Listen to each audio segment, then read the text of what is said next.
The regular meeting of council for Monday, March 28th, 2012 to order. I'll ask council to consider the first recommendation that the regular meeting be suspended and the committee of the whole meeting be convened. Moved by Councillor Kinney, seconded by Councillor Ashley. Is there any discussion? Question's been called. Those in favor? Thank you. I'll ask council and the public present to go to the committee of the whole meeting agenda. And the first item there is adoption of the agenda with the recommendation that the agenda for the committee of the whole meeting for March 26, 2012 be adopted as circulated. Moved by Councillor Ashley, seconded by Councillor Guerin. Is there any discussion? Question's been called. Those in favor? Thank you. That motion is adopted. We'll move down to petitions and delegations, and first tonight there's a presentation from Ms. Samantha Lewis regarding backyard hens for Prince Rupert. And if Ms. Lewis is available, would you please come forward? Good evening. Would you please make yourself comfortable there? And when you're ready, you could hit, it'll be grayish green to your eye, the button there, and that'll allow people that are at home to see and hear you. Perfect, thank you. Please pull that towards you if it's easier on your back. Everyone can hear me okay? Yeah. Certainly. All right, so hello, my name is Samantha Lewis. Thank you very much for the opportunity to speak with you this evening.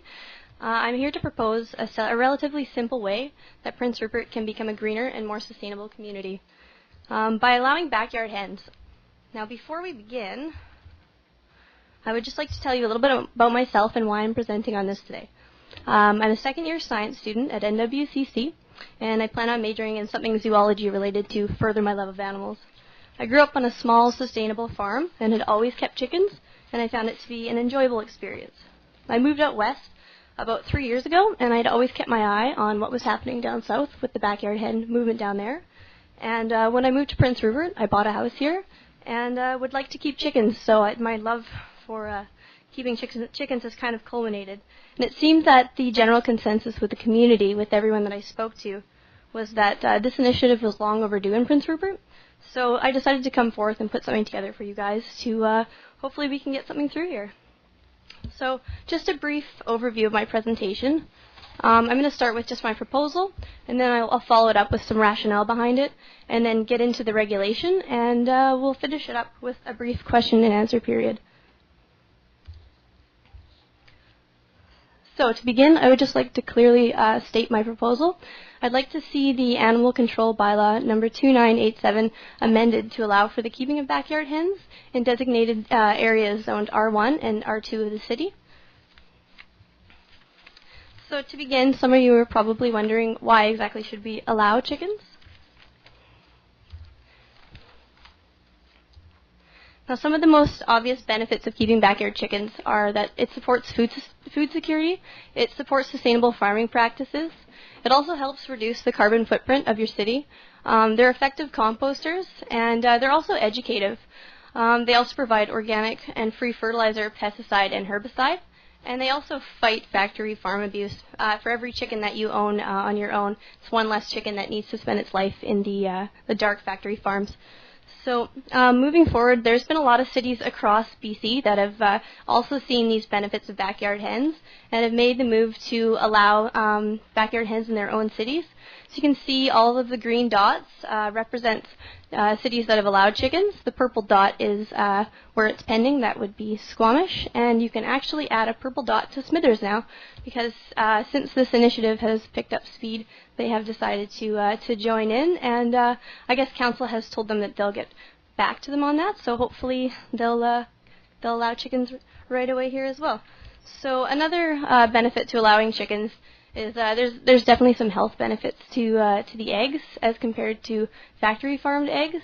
There's much more of the good stuff like vitamin A, vitamin E, omega-3s, and beta-carotene.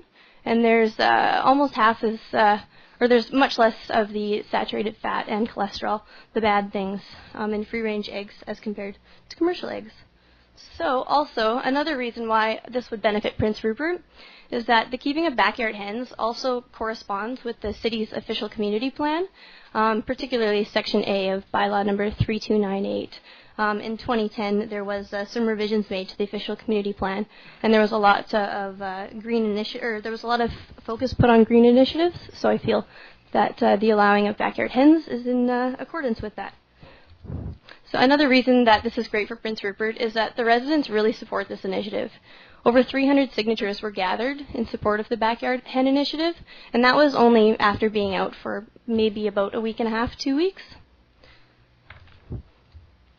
So just a few ways to further involve the community if this does happen to go through. I'd like to see the collaboration with Transition Towns, which is a local grassroots movement which is working towards fostering sustainability within the community. And some workshops instructing residents how to maintain backyard hens could be developed, and that would help educate the community members in how to raise hens in accordance with the bylaws. So some of the most common concerns, now that we've discussed the benefits of keeping backyard hens, and there are many more, I assure you. Some of the common chicken concerns, though, are smell, noise, predators, pests, and health. And quickly, I would just like to address each one of these concerns, and at the end, there will be a question and answer period. So if anyone has any other questions, please feel free to ask. So first of all, the smell concerns. The coops, they should be cleaned weekly, and all manure is to be disposed of properly. Coop setbacks that are also, the setbacks are, I think they were in the proposal that I gave council last week, and we'll talk about that a bit more later. They ensure that the coops would not be close enough to a neighbor to disturb them. So that as long as all of that is followed, the smell shouldn't really be an issue. Noise concerns.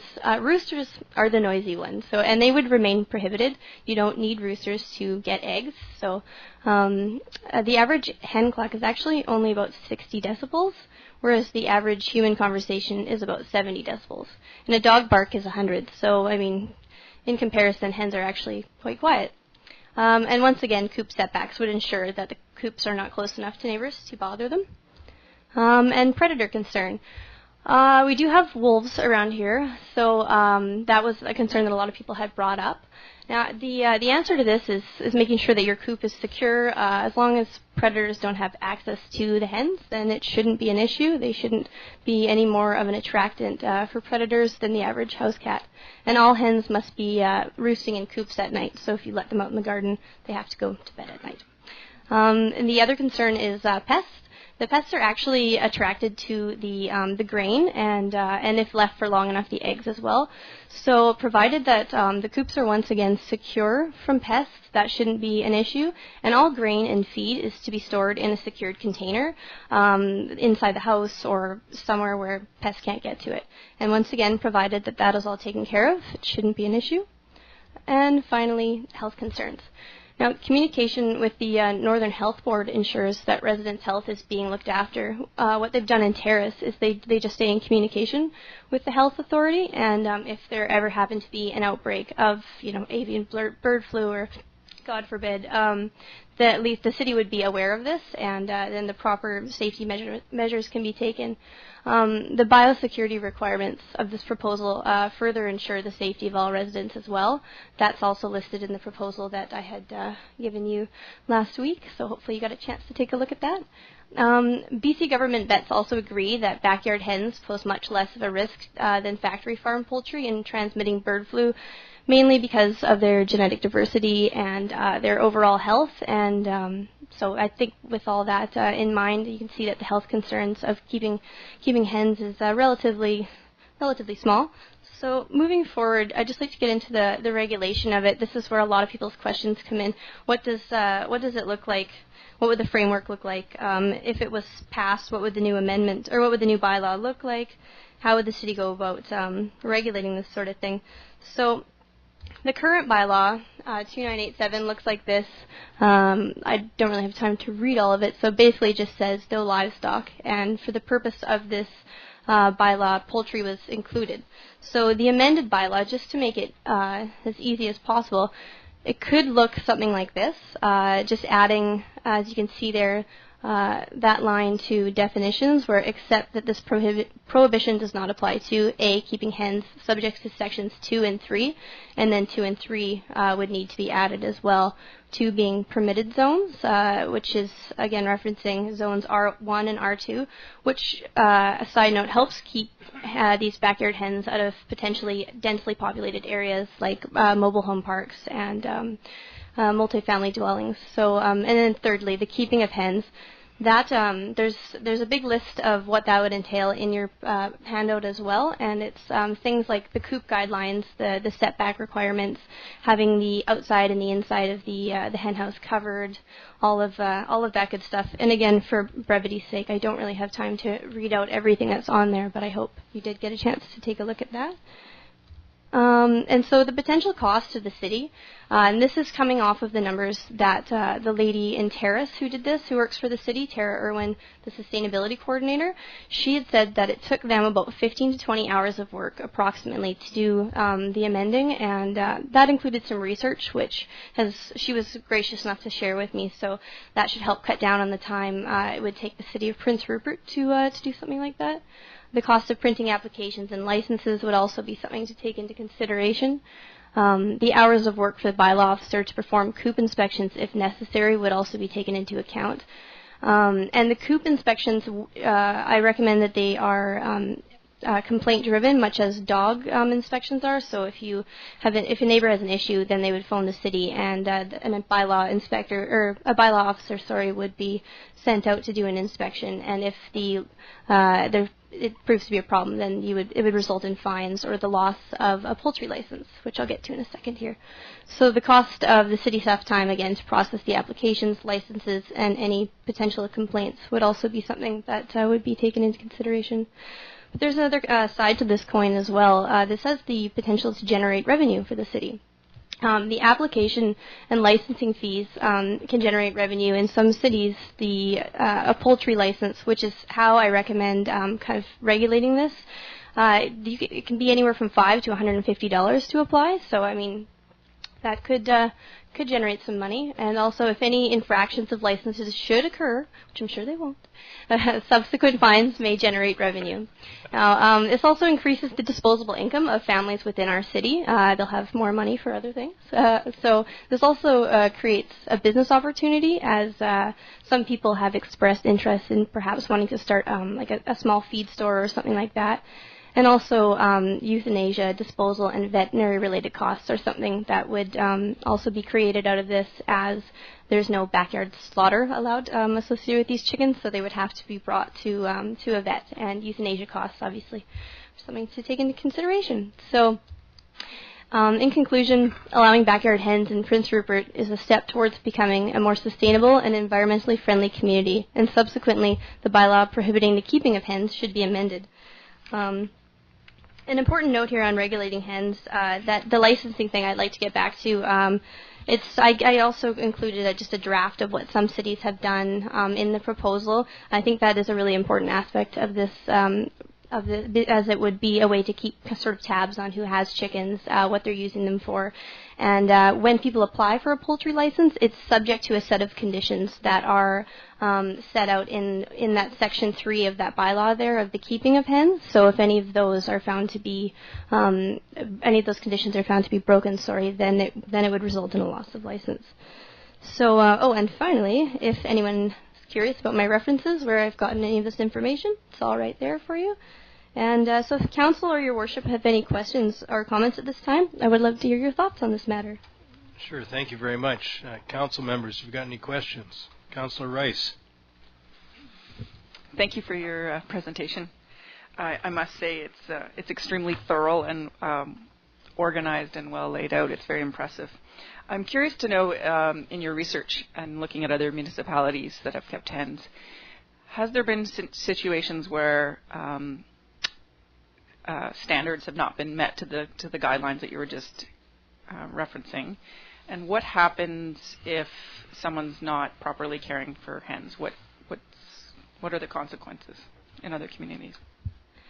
There hasn't been anything to speak of that's come up in Terrace. Like I said, I have been in talks with Tara Irwin, the sustainability coordinator, and they haven't had any issues. I'm not sure about Vancouver, but I do know that in the first year of amending their bylaw, only 15 people registered. So I don't think that there was a major influx of hens within the city to create a problem in the first place. But in theory, if something did arise, then a neighbor would be encouraged to phone the city and report an irresponsible hen owner. And but like I say, a bylaw officer would then come out and do an inspection. And if there happened to be any infractions, then that would their license would be taken away and fines would result. Sorry. So hopefully, if there is any issues, they'd be reported and then they could be dealt with. Councillor Ashley. Thank you for your presentation. Lots of the questions that I had you already answered, which is great. Just had a couple of more questions, though. You were mentioning about predators and them it not being an issue. I'm also wondering about like domestic animals. In particular, I'm thinking of cats. So if the coops are designed, they would be designed such that cats and perhaps even dogs wouldn't be able to get into them. Is that how it works? Oh, absolutely. And in my experience with owning hens, that's no matter where you live, if it's, you live in a relatively safe place without a lot of predaceous animals, you still take that extra precaution because there are domestic animals that can prove to be an issue. And once again, in my experience of owning chickens, cats have never proved to be an issue. I think the chickens can hold their own against cats, but it should definitely be secure against dogs and that sort of thing. But, yeah. Councillor Rice, then Councillor Ashley, then Councillor Kenny. I'm curious if you've talked to the SPCA or the wildlife shelter in what would happen if someone surrendered their chicken or no longer wanted their chicken. What would we do in that situation, or where would the animals go, or what would happen to them? And second, a two-part question, in the euthanizing, should that need to occur, in which we know their lifespan is pretty short, so it would be on the books.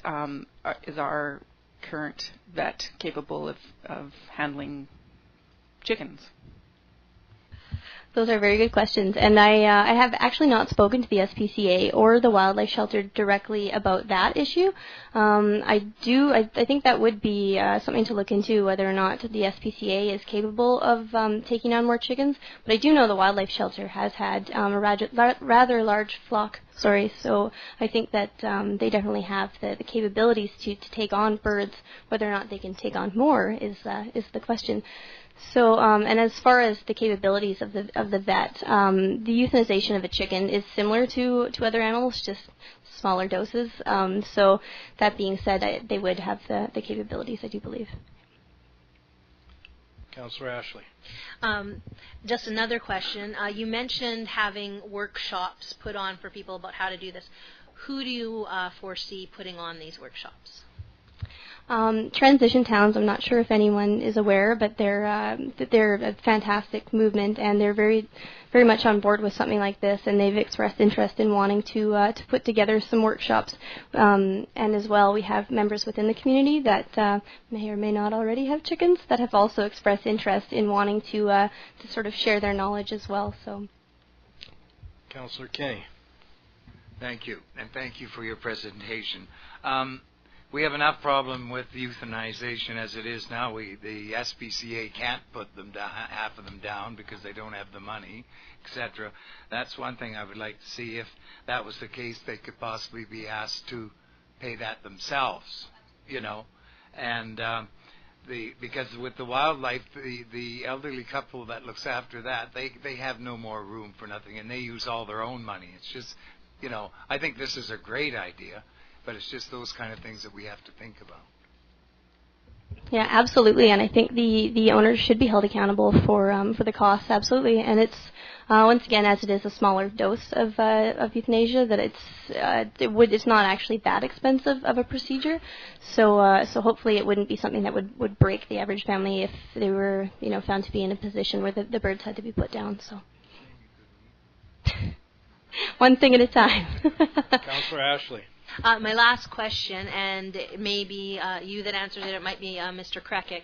R1 and R2, I know it's residential, but I'm wondering if I could get a more specific what residential that is. I'm still thinking about fees. 2 cartons every fortnight? R1 and R2 are dominant zones in our single family and duplex residential. It's extensive throughout the city, and without a map it's really difficult to show you where it is. Yeah. Councillor Thorkelson and then Councillor Guerin. My question is mainly about the end of the chickens' lives, right? It's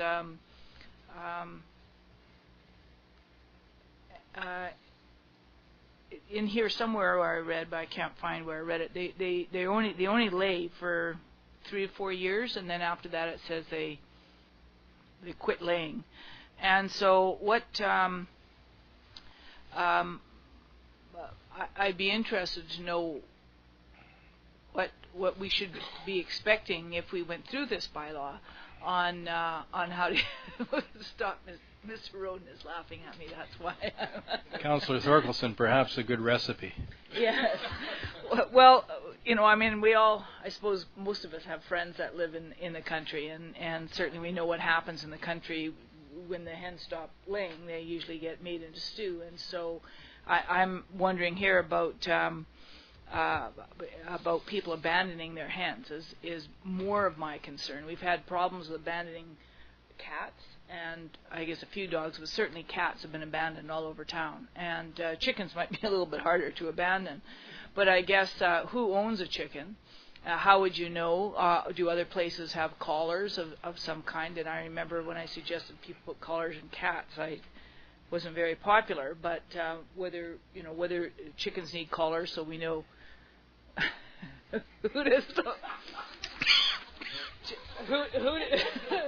Who we would contact. I mean, those are the practical things that your bylaw officer are going to have to deal with. Also, I was wondering, what the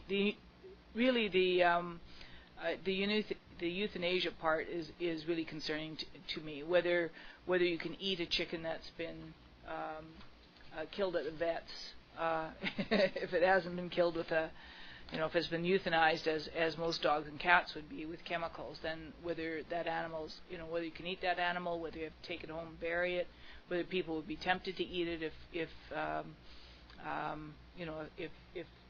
they raised it that way, whether we're going to have people slaughtering their own chickens, which would be another temptation, I'm sure, as people want to slaughter their own chickens and eat them. And so I don't know what the other municipalities have had in the way of experience. How long has the Vancouver bylaw been in? Only a couple years, I do believe, less than 5. So, all right, to begin with the euthanasia, it can be an issue if people are starting to slaughter chickens in their own backyard. Absolutely, that's a very valid concern. They're supposed to take them to the vet to have them euthanized, and then after that, you cannot eat them. To be honest, this whole proposal is more directed towards the eating of eggs than the eating of chickens. So, for simplicity's sake, I would recommend that nobody eat any of the birds at any time at all. And as far as abandoning chickens, I never heard of somebody doing such a thing, and if they did, I can guarantee the chicken would not last long there.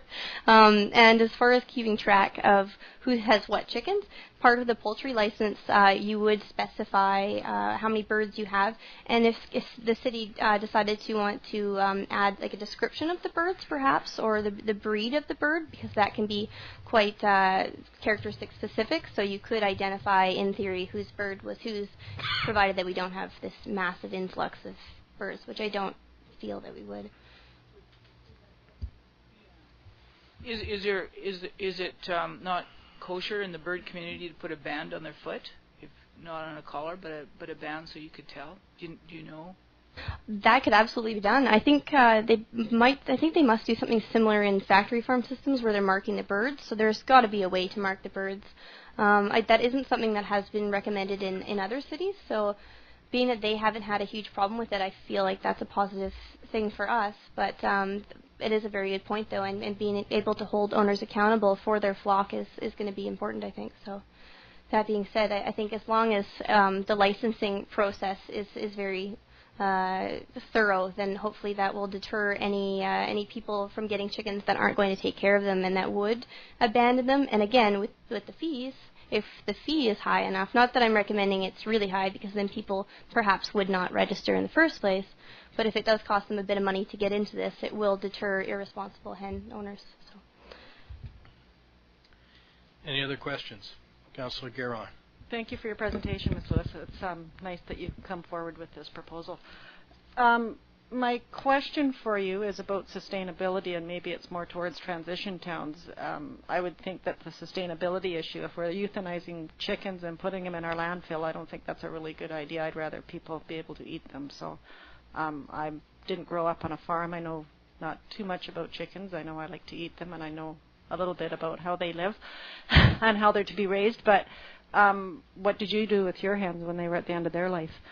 Well, a really important thing to note about laying hens is they're not actually good for eating. After they have served their purpose, they're quite tough, and you could make a stew out of them, but other than that, that's pretty much it. And in my own experience, we would put them down after they served their purpose, and it was usually on farm, but that doesn't really fit with the city, I feel. So did you euthanize them on the farm? Do you really want to know? Well, it was an axe. Yeah. So what? I don't understand the problem if somebody wanted to kill their chicken that way after its end of life. Like, just because we live in the city, so I don't understand why that wouldn't be possible. Well, if the city wants to allow residents to eat the chickens, I am all for that. I just thought this would be the easiest way to get something like this started. It would keep it simple, so. Yeah, but I mean, you're putting poison into a chicken and then putting it into a landfill. So I think if you're talking sustainability, then that's a question you have to stop and ask yourself. So I think that some of the birds are incinerated. I know that's, again, there's some emissions there, right? But I think that we don't have an incinerator here. Councillor Rice. Just to weigh in on what do you do with your chicken when you're done? I think that Canada Food and the Canada Food Inspection Agency would have. I think it gets complicated when you want to kill the chicken to eat it. I'm sure you could kill a chicken and put it in the garbage. I'm sure you could kill a chicken and eat it and not tell anyone. But with other types of food in the, with shellfish, we have shellfish all over the place in Prince Rupert, but we can't actually legally eat it because we don't actually have a shellfish processing plant that meets the CFIA standards. So it gets really complicated. So I think this is crazy. I think I'll just stop talking now. Ms. Lewis, I have a couple of questions for you. Are you proposing that people bring in chicks and then feed them chick starter, or are you proposing they bring in juvenile hens? Pullets are the easiest way to go about it, and those are chickens that are about a year old that are ready to lay, and that raising chicks is a lot of work. Other cities haven't put any restrictions on it, provided that you're within the allowance of birds, so you're not raising like 50 chicks or something like that, then I don't really see that being an issue. But like I say, for simplicity's sake, if you bring in a year-old chicken, it's a little bit easier for everyone. And you don't have any concerns about ammonia? The manure? Yeah. As the coop should be cleaned weekly, and as long as the manure is dealt with properly and composted, then it shouldn't really be an issue. The people that I know in town that have chickens, their neighbors don't seem to have any problems. So. Right. In the correspondence you submitted to the city, you suggested in the bylaw that 4 chickens be allowed per person. Have you thought about 3 people in one household Perhaps I should have worded that better. What I meant was per lot. Perhaps it should be 4 per lot. Right, Yeah, right. Right. Good point. Yeah. Right. I was trying to stay as close to the wording as I could in the bylaws from the other cities, just so that I'm not proposing anything new and radical here. This is stuff that's been tried and proven in other cities, so I think that's where that would have came from. But absolutely. Are you recommending any sort of ground in the coop? The ground here is moister than a lot of other places. Absolutely. It does specify that the chickens should have access to dirt floor to scratch. The outside of the coop should be covered as well. They need to have access to the outdoors, and it rains a lot here, so if that's covered, then at least they can go outside whenever they want. So for 4 chickens, would you feed and water by hand every day, or would you use an automatic waterer and an automatic feeder? Oh, geez, I guess it depends on how ingenious you are. I would probably do it by hand, but I mean... My last question. You've raised chickens before. Absolutely. Are you a baker? Yes. Do you prefer white eggs or brown eggs? Oh, brown eggs, by far. Double yolkers if I can get them. Thank you for your presentation. Thank you. The council will consider your information. Thank you. And we'll let you know as a result.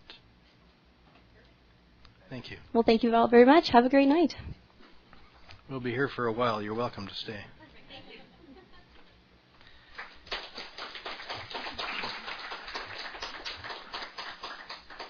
I'll suggest to the council that if this topic is of interest and I'd like to continue on, that perhaps we should have the staff get a hold of 1 or 2 of the other communities, those that have approved this, see how they're doing. That way we'll get the latest and greatest information should the council wish to enact something. Mr. Howe, if you'd look after that, please. Yes, Your Worship. Thank you. Is there anyone else this evening who would like to come forward and speak to the council? If you've got any questions about the city, certainly please come forward. You'd make yourself comfortable in one of the chairs there, and oh, certainly. Yeah, I can understand some people are nervous here. Certainly.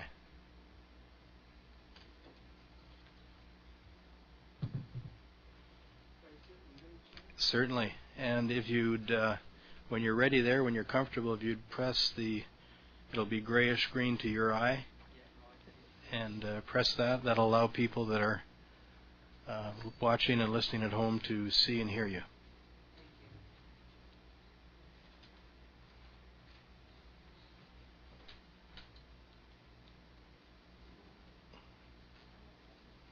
Try the other one, please. Pull it over to you. Certainly. Yeah, sure. No, I know how to. Oh, okay, thank you. Certainly. Would you like to state your name for the record, please? Hello, Your Worship. My name is Shelley Elizabeth Starr. I'm a resident of Prince Rupert, and I'm a constituent of Prince Rupert North Coast, NDP supporter, and I'm here to speak on behalf of the city on the city garbage cans lids.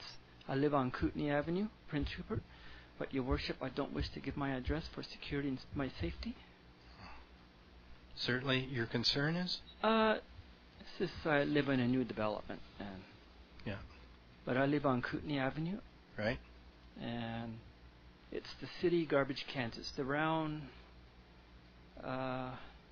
garbage cans of the oil drums. The large containers? The round ones. Okay. In the parks. Right. And I have a concern about that. Okay, the round garbage containers in what park? All parks. Okay. Your Worship. And there's dumpster divers when people go look for bottles, cans. Right. They They're lift not the putting lids off. They leave the lids off, and it's a signal for the other person to go in there, and they don't go to that one. I'm a new resident of this new development on Kootenay Avenue with BC Housing. Yeah. And I've been there since May 31st of last year. Right. Have you got any suggestions? This is quite a common problem. Have you got any suggestions on how to solve it? Yes, I do, Your Worship. the city used to latch them with some kind of a bolt with an eye or whatever, Right. and it would prevent them from doing this, and from moving the lid off and going in there. Right. And the birds get in there and they're making a mess, and they don't clean up. And I had spoke to another person in the community today, Your Worship, with Jennifer Rice today. Won't name the business, but I spoke to a woman who's a business owner, and she had concerns about it. Okay. I have another. Certainly, please go ahead. Uh, First of all, let's just deal with that item. okay, please. We'll have the city staff consider your concern and your suggestion, and we'll see what can be done. Thanks, Your Worship. Okay. This is my first time speaking at a city Certainly, council. please take your time. Thank you. Are we still on the city, or could I... You can go to your next topic. Next topic, I'd like to thank the City of Prince Rupert for opposing Enbridge Northern Gateway Pipeline. I'd like to thank the City of Prince Rupert for opposing Enbridge proposal. No to Enbridge. We don't want that on the North Coast. We get monsoons, and Enbridge does not realize what the monsoon weather, they don't realize what we go through here on the North Coast. And they need to get the myth clear. No pipeline, no Enbridge, no development whatsoever here in BC of Enbridge. And City of Vancouver were rallying today as we speak today. And I'd like to thank the province of Victoria, BC, for thanking the City of Victoria said thank you for opposing their proposal to the Enbridge Pipeline Northern Gateway. Okay, thank you very much. There's a lot of people that are in the community and in the surrounding area that do have concerns about and I'd like Enbridge. to share something, if I may, Your Worship. Certainly, please go ahead. I didn't get the opportunity during the hearings because I was not allowed to do so. Right. At the coast, not the coast, but the what's the name of the chances in Prince Rupert. I may like to share this with the city councillors, Jennifer Rice. What this means, the seal is not happy. It's saying, I don't want to go into my waters. I live in the ocean as well. It's saying, I don't want that in my home, or going to its home territory. And I want to bring this to show the City of Prince Rupert, Jennifer Rice, councillor members. Not sure if you thought of that. If you looked at your 2012 phone book, if you look at it, it says something. It says it's not wanting Enbridge pipeline proposal. Doesn't want it going through its home. It's got an angry face to it. Angry. You look at the ears are down. It's angry. It's saying something. I don't want that going through my waters. I've got to live here too, as well. Thank you very much for your presentation. Thank you. And my name is Shelley Elizabeth Starr, for the record, Your Worship. And I'd like to thank City Council for letting me allow to speak tonight. You're quite welcome. And I'm just wondering if I'm welcome to stay for a while after. You certainly are. Yes, you're welcome to stay in the gallery. Okay, thank you, Your Worship. You're quite welcome. Is there anyone else who has questions this evening regarding the City of Prince Rupert's operations?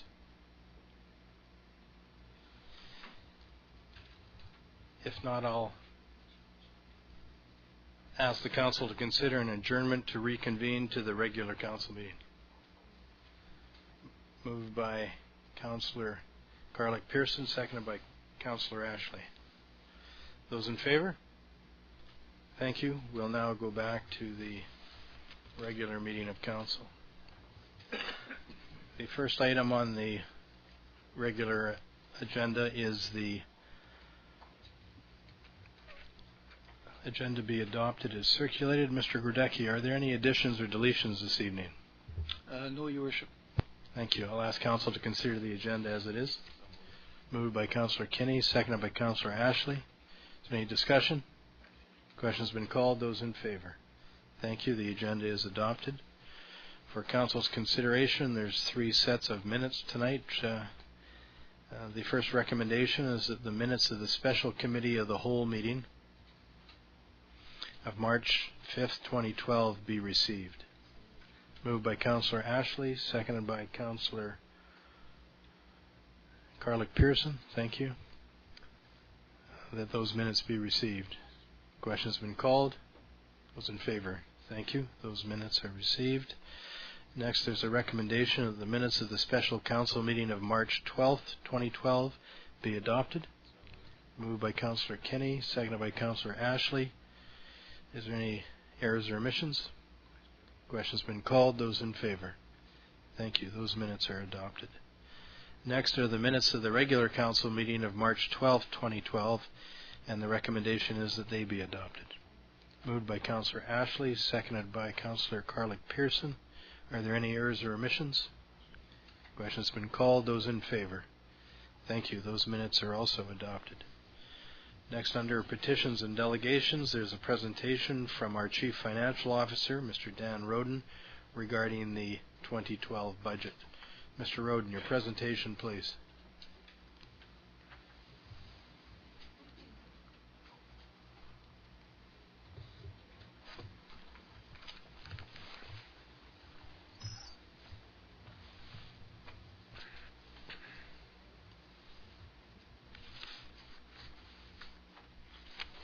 We'll get you one.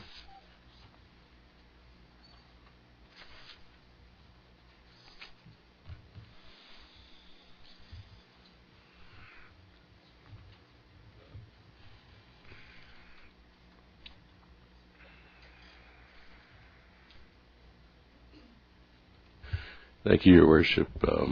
This is the first presentation of the 2012 budget, and I have a bit of a sore throat, so this is going to be pretty interesting. I'd like to just start off saying that this is where it's a new process this year. We're trying to explain a little bit more of what goes on into the budget. There has been a few people who said that they wanted more information sooner than later, so this is an attempt to address that. In previous years, what's happened is that the city manager and myself have basically taken what I'm about to present tonight and chewed it over and said, no, this isn't going to work. That will not happen this year. And we basically have reduced the budget and made modifications to the budget before we've even brought it to council. But we're not doing that we haven't done that this year. Because this is the first time we've done it this way, I thought it'd be appropriate to run a few things. And basically the presentation tonight will cover off what is the 5-year financial plan, what's the format, what goes into building it, what are the actual budget numbers, and what are the implications of those numbers. Okay. Mr. Roden, for those people watching at home, perhaps you could review the reasons municipality are required to create a 5-year financial plan. Certainly. The financial plan is a bylaw passed by the municipality. It provides authority to council to spend money pursuant to the community charter. And it's closely related to a property tax bylaw, which is the bylaw that needs to be passed every year to enable the city to levy taxes. So the two bylaws go hand in hand. But by and large, first you pass the financial plan bylaw, and then on the same night you pass the property tax bylaw. So the format of financial plans varies. I've looked, most municipalities publish their financial plan on their website. They come in many shapes, sizes, and descriptions, and by and large, they basically have two sections. One part of it that conforms to the community charter requirements, and then basically what I've said is other considerations that the municipality, obviously the city of Richmond doesn't go into $5,000 and $10,000 expenditures as a rule. They probably cut things off at $500,000 or $100,000. The historical practice of a municipality, and also there's a concept that's been out there for quite a few years now. It's called New Public Management, whereby councils of across North America, particularly in Canada, Australia, and in Singapore, they're more interested in the outcomes of the financial process, like what are we actually going to get out of this. And from there you see things like the annual report, where the city reports on what it did accomplish during the year, and not so much on the inputs. It's a bit of a different take on budgeting, and we've been following that to some extent over the last 5 or 6 years. So the community charter basically says that it's a 5-year plan, which sets out what you want to spend this year, how you're raising the money, what your expenditures are going to be, and then what you think it's going to look like for the next 4 years. There's certain things that you must include in the plan, and I'm just listing them all. They're in the charter, and basically it's the sources of revenue, the distribution of property taxes, permissive exemptions, your proposed expenditures. And this one's interesting because I think you could probably say, fine, our proposed expenditures are $25 million, and that would be it. But everybody seems to go into some level of detail depending on the organization. The funding sources, is it going to be taxes? Is it going to be the use of surpluses? Are you transferring money between funds? And there's also a few stipulations where you can't spend more money than you have. It's supposed to balance, and that's what this last section is. And so it goes, and this is all in the PowerPoint. And what we do is we write this up so that someone who wants to, say, go to the community charter and say, well, where is this in your plan? We actually follow this part of the charter verbatim, and we cite the section of the act, and we say, here's the number. Okay, so it's fairly straightforward. So the charter also requires that there be the passage of a bylaw, and that there be public consultation before the bylaw is passed. Again, as I said, we address the specific community charter requirements in the written portion of the plan, and we won't be going into that tonight, because those are just plug numbers that we'll develop as the plan goes on. But the other information that we do provide, and this is where I was getting back to this idea that you could have a one number, $25 million, here's our expenses. In fact, what we do is we get fairly detailed information, is that we provide the revenue and the expenditure totals for each department that we identify, and we report on them throughout the year. We provide information on our utility budgets, and we also give detailed schedules of our capital purchases and capital works and what we're intending to buy. So, does anybody have any questions so far, or are we all okay? Okay, if you do have a question, please feel free to jump in and stop me. Building the financial plan, it's a fairly long process, and you start off with certain assumptions. There's known changes. You talk to department heads. You make presentations like this to the council and the community. You have a process of public consultation, and then you have the actual passage of the bylaw. The assumptions that we've been using for the last number of years has basically been what I've termed as a status quo budget.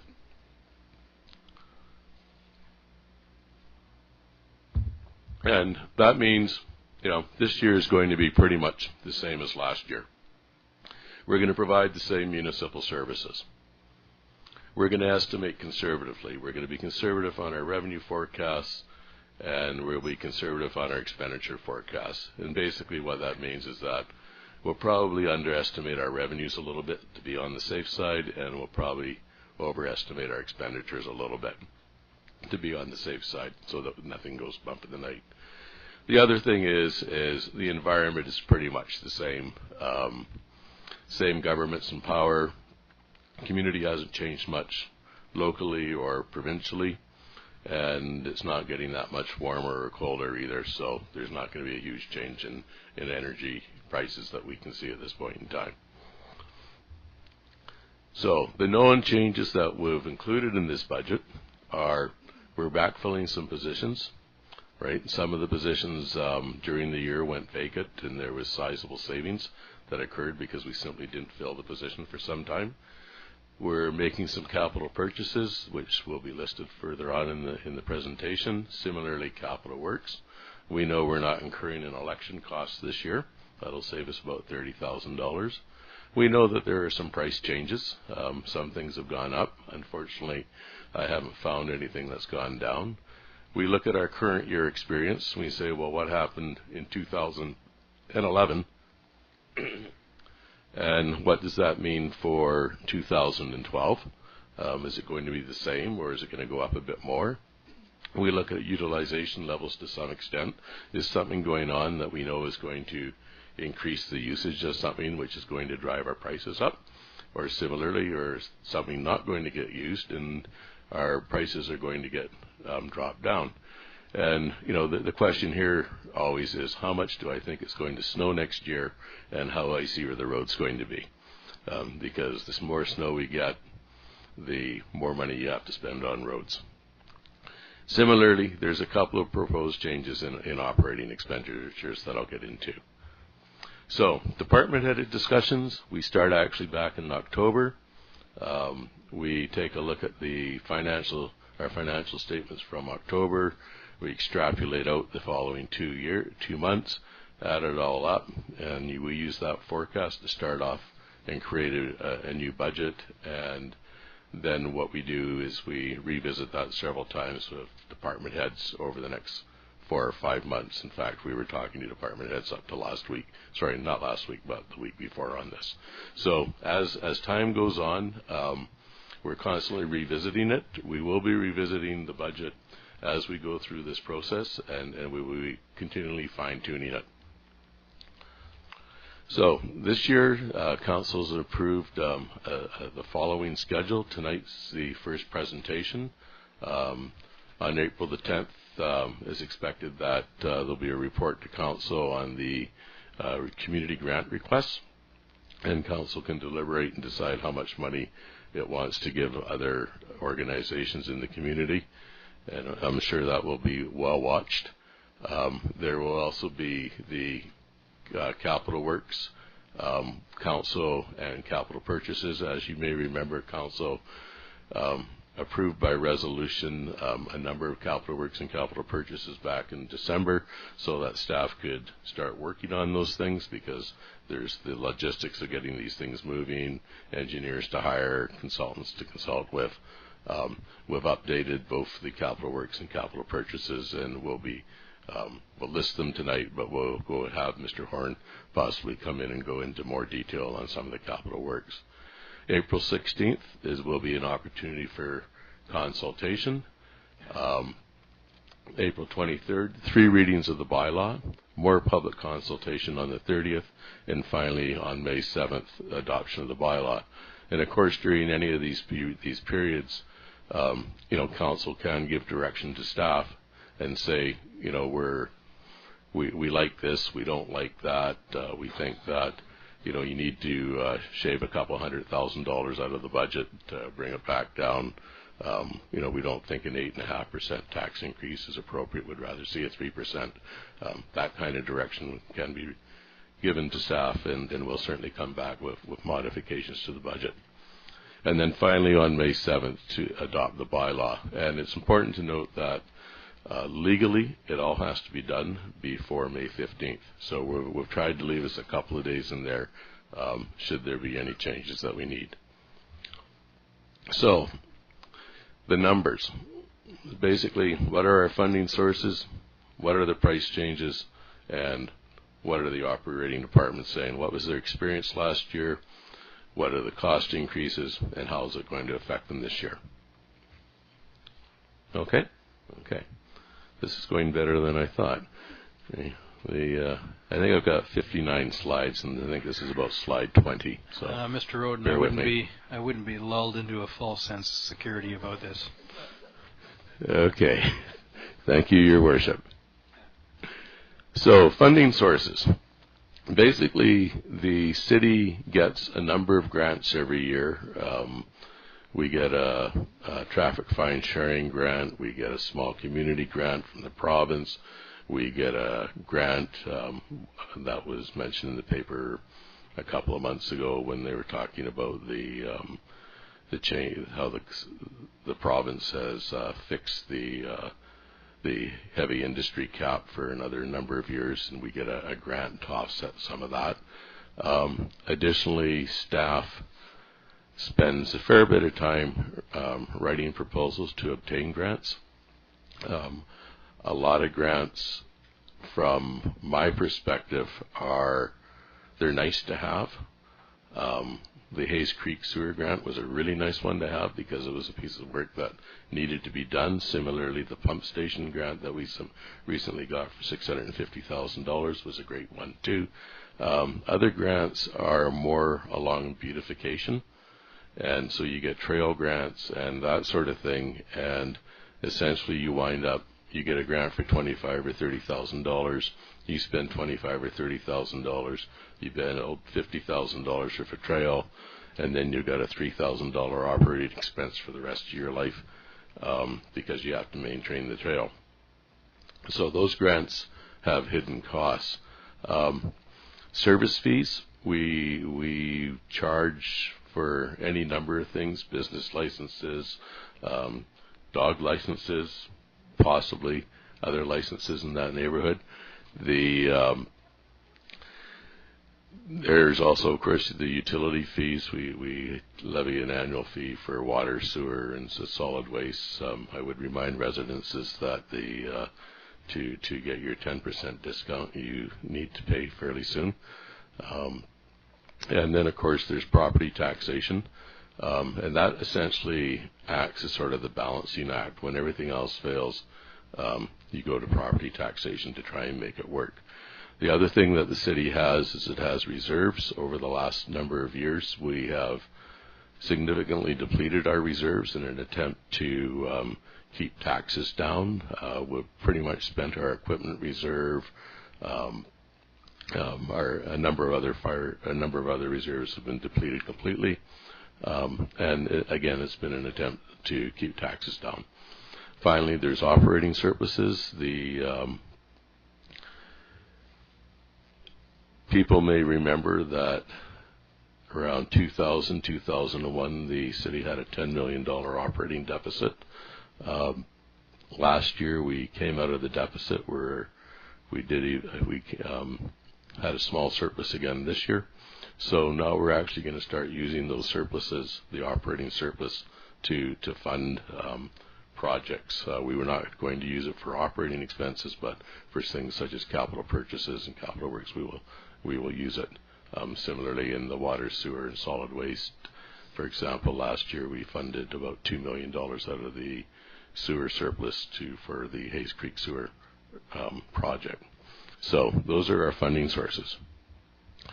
Price changes. Well, by and large, there's collective agreements out there, and when the agreements were signed, the major one, the QB one, was signed back in 2007. Benefit costs are expected to be increased by about 5%. The city has a benefit contractor which covers off our dental, medical, and that sort of thing. We've been quite successful for the last number of years because we've gone on what's called an administrative services policy, which basically means that we self-insure, and they just take a small amount for administering the contract, and we have some contracts for their stop-loss contracts should we run into trouble. Unfortunately, the medical services, CPP, EI, and WCB, we don't really have any control over them, or not that much control, and they are going up. Energy prices, I'm assuming that's going to increase by about 5%, inflation by about 1%. And then we have some major service contracts. The RCMP contract is a really major contract for the city. It's worth around $4 million. When it goes up by 2 or 3%, that's a significant number. Similarly, the BC Transit contract, not as big, of course. It's only about $600,000. But even then, if it goes up, it's still it becomes a significant number, and we have no control over that. The only way we control either of those two contracts is reduce your busing, either by fewer runs or fewer times around town, or similarly with the RCMP, you can have fewer staff, fewer RCMP staff. In the last couple of years, we've had 30. When I got here in 2007, I believe we had 28. So over the last couple of years, we've picked up, and that's been due to the need to have better coverage in town, according to the officers in charge. So impacts on revenue. Well, there's fee increases. We know that the utility fees are going up, and those increase by bylaw. They went up on January the 1st, and those fee increases have been included in the budget. Changes or use or consumption, we're pretty much thinking that things are going to stay the same. I haven't been aware of anything that's going to make a significant difference. Possibly the airlines may get used more. We may get a bit more airline revenue, but I'm not too sure. And finally, non-market change in assessable property values. And non-market change, what that means is how much more property has come online in the last year that you're going to be levying taxes on. Unfortunately, in Prince Rupert, there hasn't been that much. There has been a few properties that have changed classes.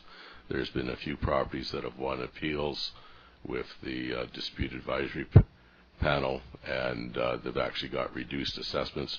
So right now we're planning that until they actually do the final confirmation of the roll, we're not betting that we're going to have any incremental property taxes. So it's going to be the same as last year, essentially.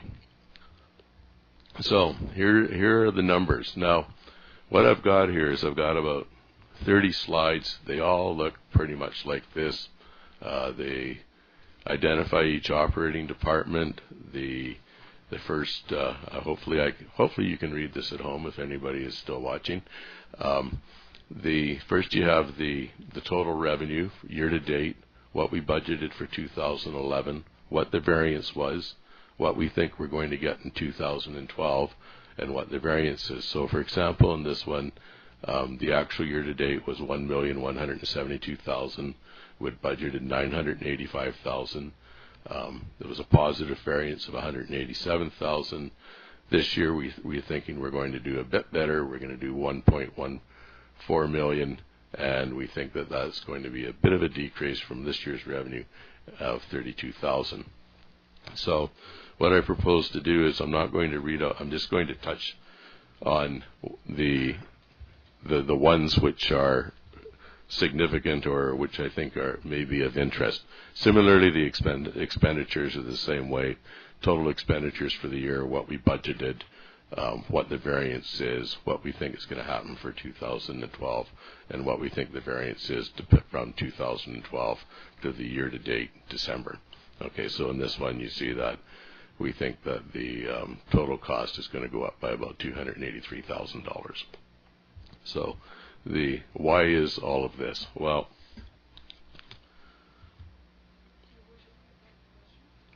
Yes, please go ahead, Councillor Thorkelson. Sir, you're on a roll, Mr. Roden, but what I'm wondering is your variance is compared with the actual year-to-date? That is correct. Right. Right. So basically, there's two variances there. Okay. The first variance, which is the fourth column in, basically it says it's 1,172,800 minus 985,000 will give you a variance of 187,800. Okay. The second variance, the variance of 32,800, that's the difference between the actual year-to-date December amount minus what we're saying we're estimating we're going to get in 2012. So, Mr. Roden, that's what you're talking about being conservative. If you were not being conservative and you would think that nothing is going to change, then you would budget 1.17, right? And but you're budgeting less than that. You're budgeting 1.14. That's correct. I'm being conservative, and I also have. I know that last year our revenue is basically comprised of passenger revenue and also fees that we charge people to take vehicles and trucks and all that back and forth on the ferry. Last year was a particularly good year for that because there was work being done out at the airport. We don't think they're going to get that much work this year. So we've basically kept the passenger fee revenue at about where it was, but we've reduced the other. So yes, we're being conservative, and we do have a bit of a rationale for that one too. Mr. Roden, Councillor Ashley also has a question. Thank you, Mr. Roden. What I'm wondering, because it's quite a significant change in the total expenditures between this year and next year, so I'm wondering if we could get some feedback on where those cost differences are. Thank you. That's exactly where we're going. Okay, so what I'll be doing is, as I say, is I'll touch briefly on both the revenues and the expenditures for each department as we go along and try and identify where the variances are. Okay, so year-to-date December 1.6, budgeted 1.7, $141,000 under budget. Basically, the major difference there is that the city has a responsibility to accrue the benefits that are payable to people upon retirement. So, for example, most of our collective agreements have a sick leave provision where upon your retirement you get a portion of that. You also may get a severance package which says, if you worked here for 20 years, you'll get 10-week severance or something like that as sort of a goodbye gift. We took a look at the airport ferry contract, and we realized that we had overaccrued the benefits, and so basically we went and put through a $150,000 adjustment. So we had a one-time adjustment there, which is not going to get repeated next year. So as you see, if you take out that $150,000 adjustment, then we would have probably been over budget by about $9,000. Okay, so the difference then, if you're playing with the math, is that if you follow that 150 through, then the following year we're looking that we're going to be our expenditures are going to be about $130,000 over, and the basic increase there is wages, fuel, and all that. But the other thing that we're doing this next year, which we haven't done in previous years, is we used to put an accrual for the 4 or 5 year annual ferry refit in our capital purchases. But because it is actually an opera, we're thinking that it's because it is more appropriate to put it in onto the ferry. So if people sort of say, well, gee, you're only really subsidizing the ferry by X, it doesn't, the accrual we need wasn't showing up. And in this way, I think it gives a better picture of how much the ferry actually is costing to run. So those are the major changes in the budget for this one. Mr. Roden, Councillor Ashley has another question. So if I understand that correctly, last year we would have been paying this out of a different fund, like a surplus or a reserve fund. Is that right, or am I missing what you're saying? As I understand that you're putting it into the budget this year so that it shows because we spent it out of something else. That's what I'm not sure. I'm trying to figure that out in my head. Okay. The last year, what we were doing is we were showing $100,000 accrual in the capital purchases. Okay, and what we've done is we've simply moved it over. And the reason why we've done that is that doing it this way, it better reflects, I think, what the airport ferry is actually costing us. It could be argued either way. We could take $100,000 out of this and put it back into capital purchases, and then would say, gee, then it's only rather than 1.93 million, it's actually 1.83 million, but you've got $100,000 over here. Does that make sense? Okay, so slide 2. Okay, victim services. Basically what we do is we get a grant from the province, and then by agreement we have to match that funding. So if we think we're getting 54,000, then we have to spend 108,000. So this last year we got 53,095. We spent slightly over that. Next year we're not thinking there's going to be a whole lot of changes. We'll get the same amount in the grant, and we'll spend approximately the same amount of money. Any questions?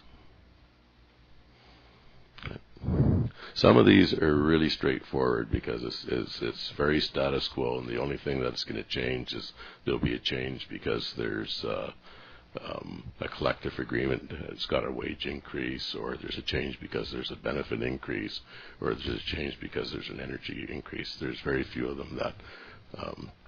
The ferry one is actually one of the more interesting ones of the lot. So the RCMP, again, we budgeted 102, we got 103. Next year we're budgeting a little bit lower because some of that has to do with false alarms, and we're not so sure we're going to get it. Expenditures, we're under budget a bit there.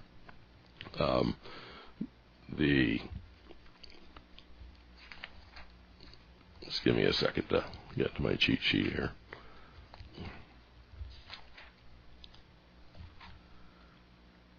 The RCMP contract came in at around $95,000 less than what they estimated it was going to be. So that was the major amount. I need bifocals. That was the major amount of the change. Next year, we've been advised that the RCMP contract is going to go up about $5,000 an officer, and that's the major thing that's driving the next year's budget. In fact, we think it's going to increase by about $206,000.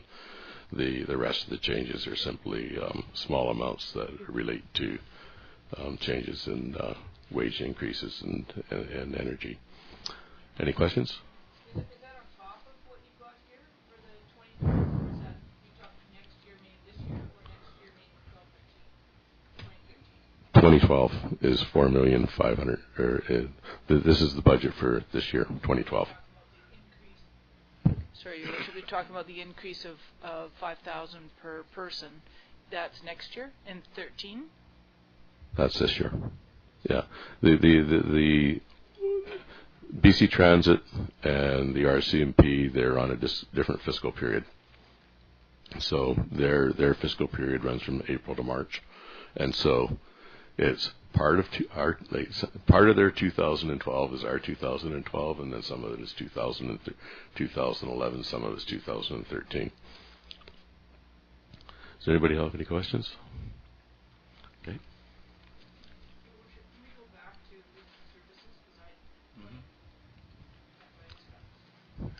On victim services, you have your total revenue of 53 and your total expenditure of 108.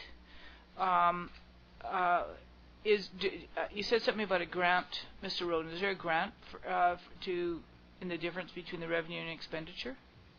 No, I guess I misspoke. The grant is the $54,000, and by contract we have to match it. So they pay 54, we pay 54. So that means our expenditures have to come in around 108. Okay.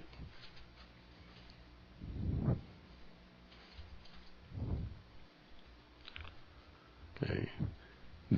So everyone's okay with the RCMP? Okay. Civic Center. Revenues were a little less than expected this year. The previous year we had some pretty good, in 2010 there were some fairly large events going on and there was a bit of a knock-on effect. Again, we're unaware of anything that's going to really improve the revenue take for 2012, so we've tried to budget fairly conservatively. Expenditures were over for a number of reasons.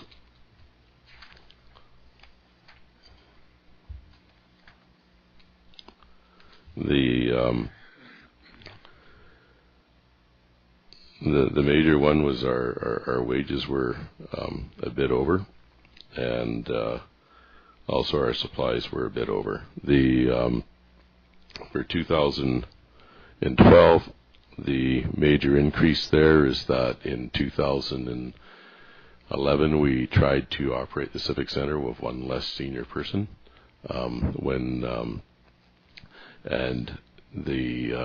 It hasn't worked out as well as we'd like to, and we intend to backfill that position this year.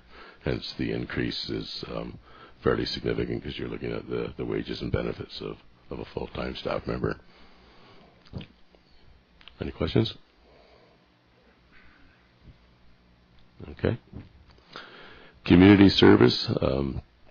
This is where we record our POP money that we get from the Civic Center. This is an area that Mr. Cully has not had an opportunity to spend as much time at as he's wanted to in the last year, and so there hasn't been a lot of expenditures. It's expected that next year, with the backfilling of this other position, that he'll be able to get more involved in the community services, which is part of the function of his role at as the recreation director or community services person. Hello? Do we get a grant for this community services? Is that a grant money, or is that money we put in ourselves?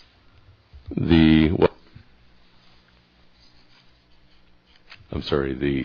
What we get is the $16,900 is that's our commission on the vending of pop, and so that's the notional amount that we'll put in there. Anybody else? Oh, okay. Arena. Again, we didn't do quite as well as we anticipated we would on the revenue side. You may remember that Council received a report last October or November on the Recreation Center. This year, we're going to budget conservatively. Our expenditures went over a bit. We had some major problems with the Ice Bear that cost about $18,000 to fix. And so we're assuming that next year we're not going to run into that problem again. So our expenditures for 2012 are anticipated to be a bit lower than they were this year. Any questions? Okay, the pool did a little bit better this year, but again, we're going to be conservative. We haven't. As I say, I'd rather be a bit conservative, and so we're thinking that we may not do quite as well. Expenditure-wise, we came in fairly closely to where we wanted to be by year end. We did a little bit of maintenance there that cost more than we had anticipated, and we're thinking that next year we're going to have to do a bit more.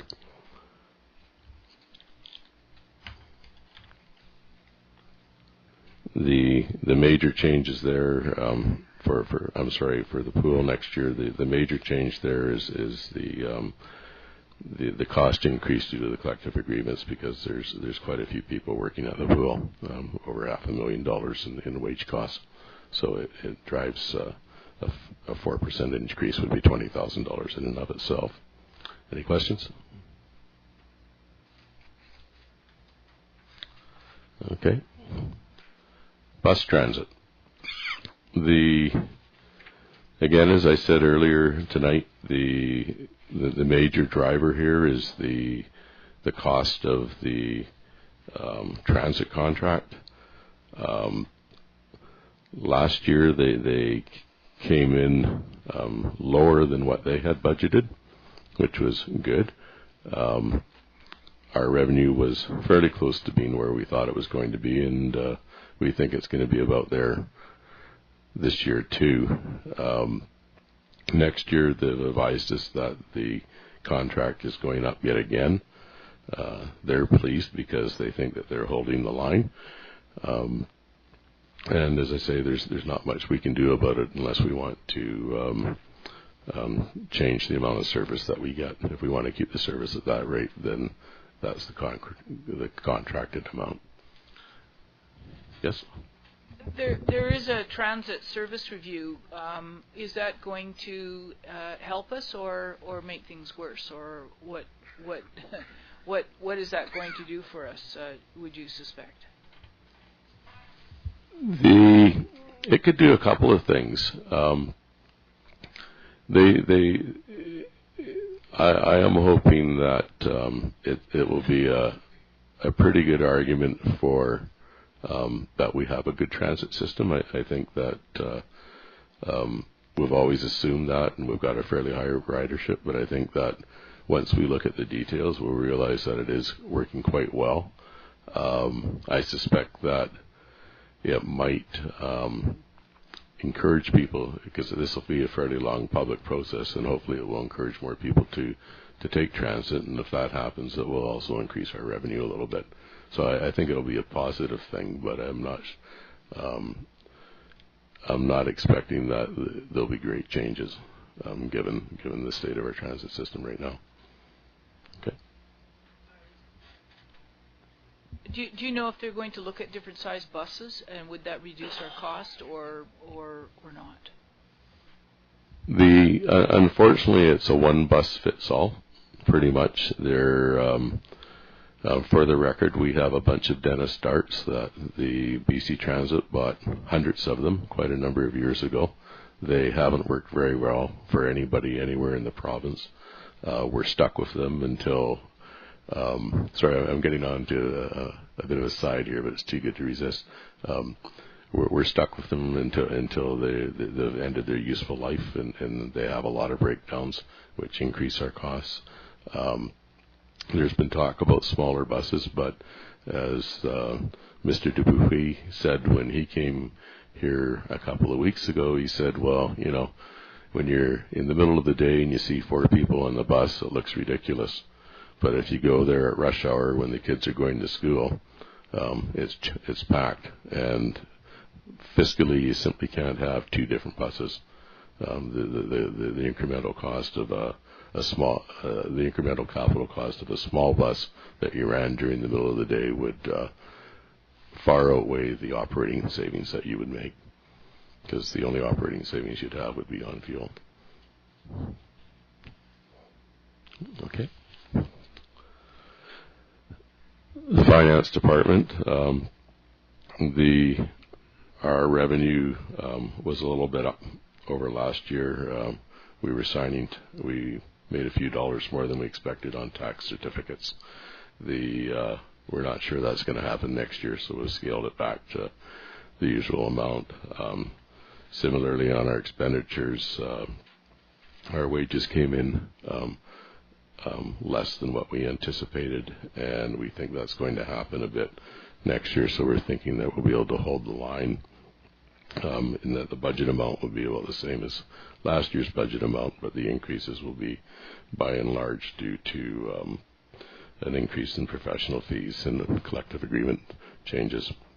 Any questions? Yes? Councillor Garon? Could you explain what a tax certificate is? Okay. Basically, what happens is the lawyers will come in, or other people who are intending, or notary, or perhaps even an individual who wants to convey a piece of property. And what they'll be doing is they'll ask for a tax certificate, and what that is a statement from the city saying this is the amount of money that's owed in taxes on this piece of property, and we charge a fee for that. And then what that person does is they use that information when they're doing their statement of adjustments when they sell the property. Okay? Any other questions? What slide number is this?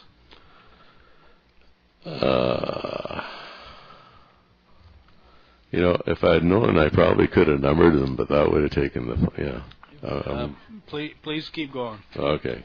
I'm sorry. It's taking long. Okay, Watson Island. The total revenue last year was slightly over $1 million, which was fairly close to budget. We're thinking that the assumption with this right now is because, as everybody knows, we're expecting to sell the property.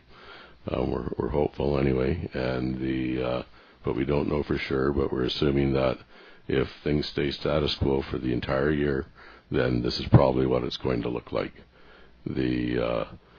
Our expenditures last year were about $1.3 million. We'd budgeted $1.2. Unfortunately, the water line blew out. That in itself was a $58,000 cost, and we're not expecting that one to happen again. But again, it's big numbers. Unfortunately, we're hoping that the revenue that we receive from Quick Load and the people who are interested in buying the property will pretty much offset the cost. Any questions? Okay. Community grants.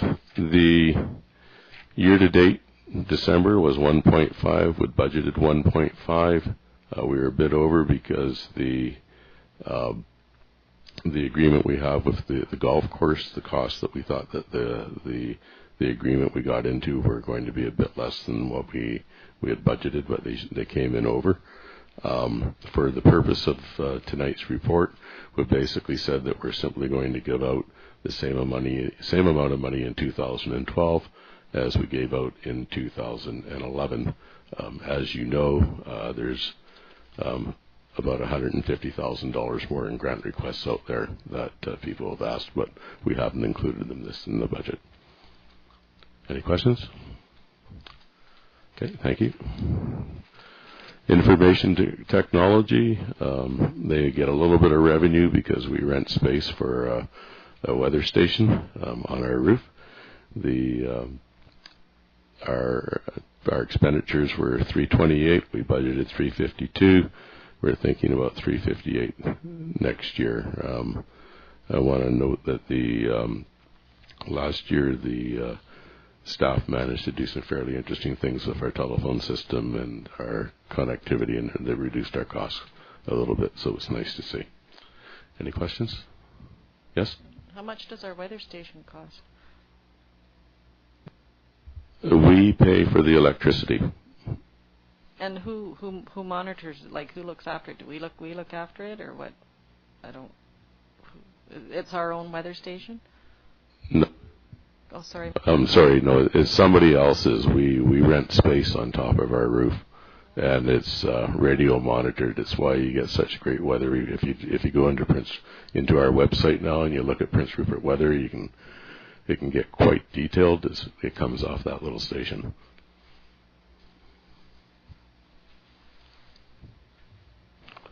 Nobody else? Okay. Governance. This is the cost of counsel and the executive assistant. We had budgeted $274 last year. It was about $249.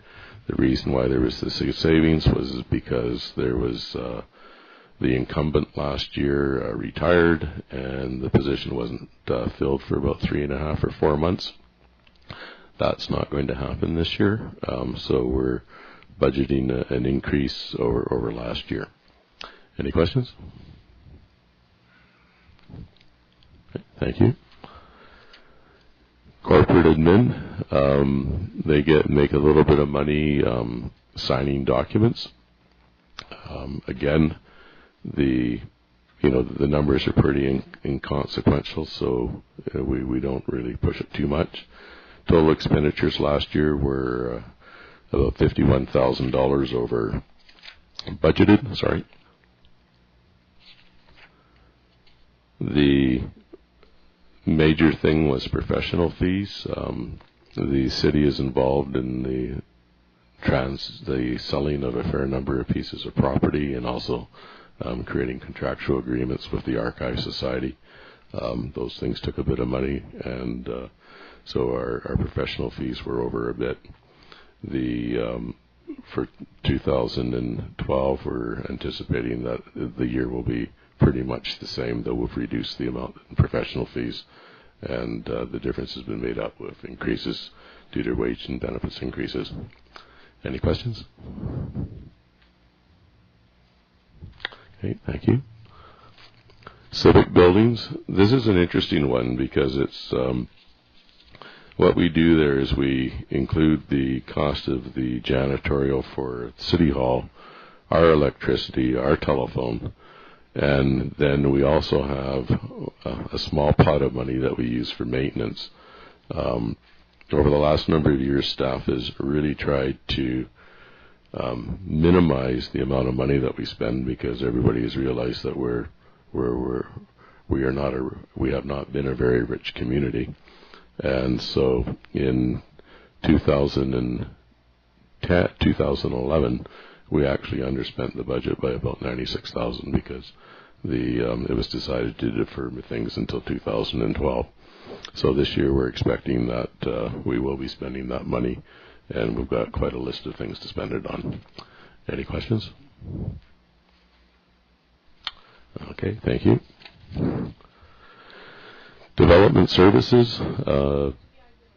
Yes? Councillor Thorkelson, please go ahead.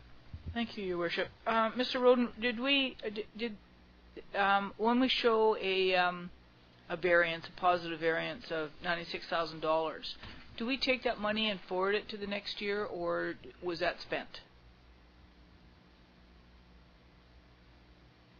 That basically, I guess one would say that if there is a surplus at the end, like if overall in the operating fund, if there's more money left over, i.e. like our revenues exceeded all our expenditures, this would be one of the places where we generated that savings. Okay, so if you add up all the variances, the negative and the positive variances, that will show you what your surplus or deficit is for the fund for the year. So in making the decision not to spend the money last year, we very well could have spent it in a different department or somewhere else. Is that how that works? I was just wondering whether, when we say defer the maintenance of 212, whether we would have put it in a non-statutory reserve for 212, or whether that would have just been gone into general revenue to have been spent in another department where we had an overage. It may well have been used by another department which had an overage, or if it wasn't needed there, like when you add them all up, it would have wound up being part of our surplus. We did end the year with a small surplus. Okay. Anybody else? Yes? Just a quick question about why that $96,000 wasn't spent on buildings maintenance. We try not to. We're pretty cheap, and if we can defer stuff or maybe put it off, or one of the things that was going on is that we started looking at changing out the lighting system in City Hall here, and also changing out a bunch of the windows. One of the problems with the windows is that some of the sashes are being rotted out, and it's all single pane glass. And the thought is that if we change out the windows, the building will be more energy efficient. Similarly with the lighting, we've been staff have been working with lighting consultants to change out the lighting again for energy efficiency, and it simply hasn't happened yet. There's also been discussion about painting the building, and that's been deferred too.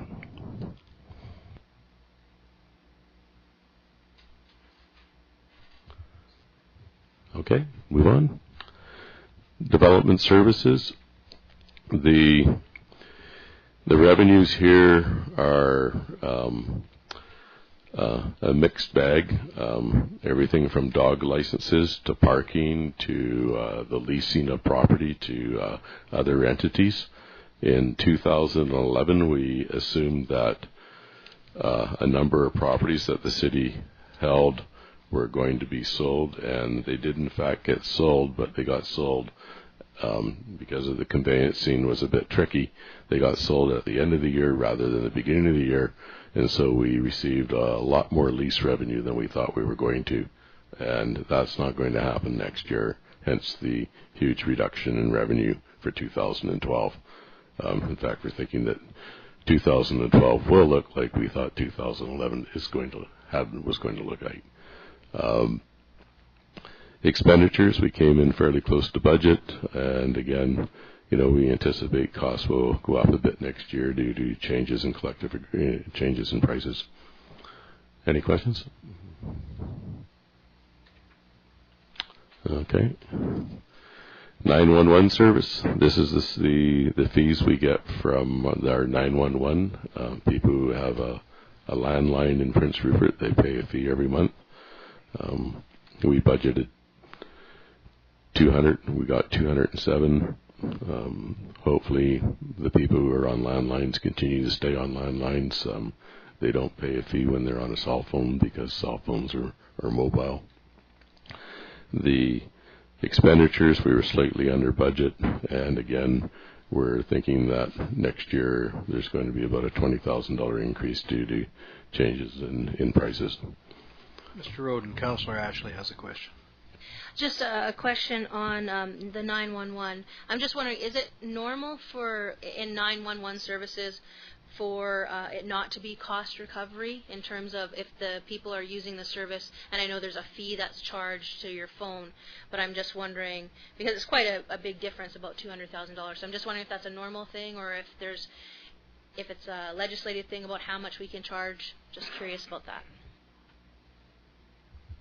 I haven't. There's not that many 911 systems in the province. I was looking at the Lower Mainland 911s because it's quite a bit bigger, and I was trying to figure out how it was funded and who was funding it and where the money was coming, because they seem to be doing all right. But I think that's simply because their revenues are higher because they serve a far larger population. But I think if you're in a small population like Prince Rupert, we could service probably maybe not that many, but it's probably 3 times as many people, and our revenue would increase proportionally and our expenditures would stay the same. So I think it's basically a volume issue. Okay, moving on. Emergency measures. This is the where we record a portion of the fire chief and the deputy fire chief. It's an expenditure budget. Basically, it's wages and a few things that they do. We're not expecting much change over last year. Questions? Okay, thank you. Fire protection. Total revenues, very small. The total expenditures last year were a little bit over budget. We're thinking that next year they'll be a bit more over budget due to price changes. Any questions? Okay, thank you. Your Worship, what kind of things would be included in the expenditures in the fire protection department? Mr. Roden, if you would, please. Sorry. There's wages, benefits, vested benefit accrual, a bit of vehicle overhead recovery, supplies, services, and energy. By and large, the big number is wages and benefits. Where does training? That would be in their services budget.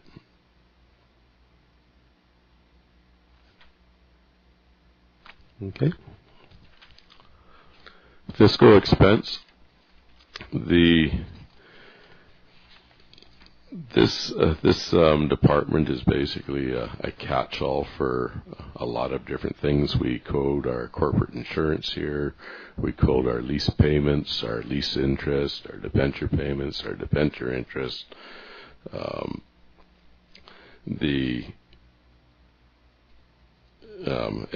a bit of HR.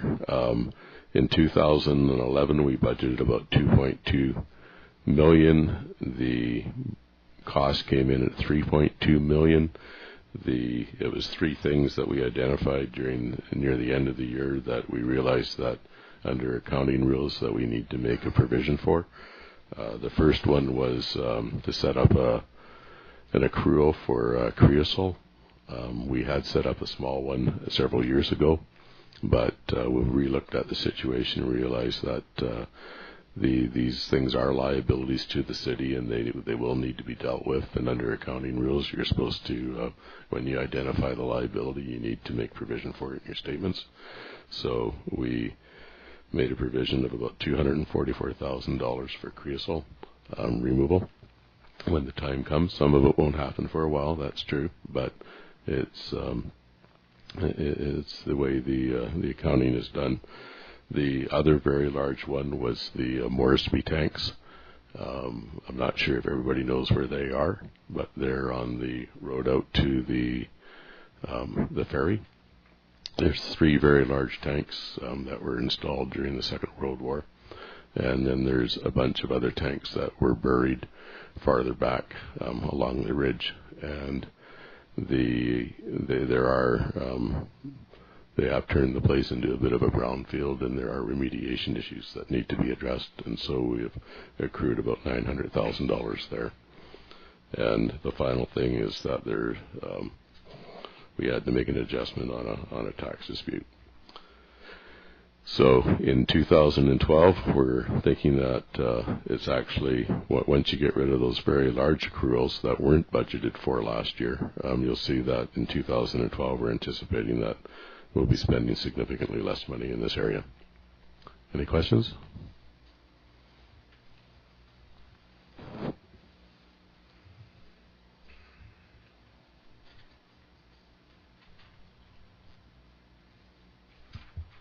Your Worship, I don't understand that at all. Sorry, I know. Well, certainly now's the time to ask. First of all, what's creosol removal? We've got a lot of lumber with creosote in it from various facilities over the years. It's been stockpiled, and at some point we're going to have to dispose of that, and it's an expensive proposition because it involves shipping it to an appropriate site. The other one, the tanks were on property that the Department of National Defense gave to the city. And as Mr. Roden says, we know there's at some point we're going to have to deal with that, and so it's been suggested by our auditors really that we book that now so that we're in line with proper financial reporting. I know Mr. Roden just absolutely shaking his boots for my next question. Does this go into some kind of a reserve fund that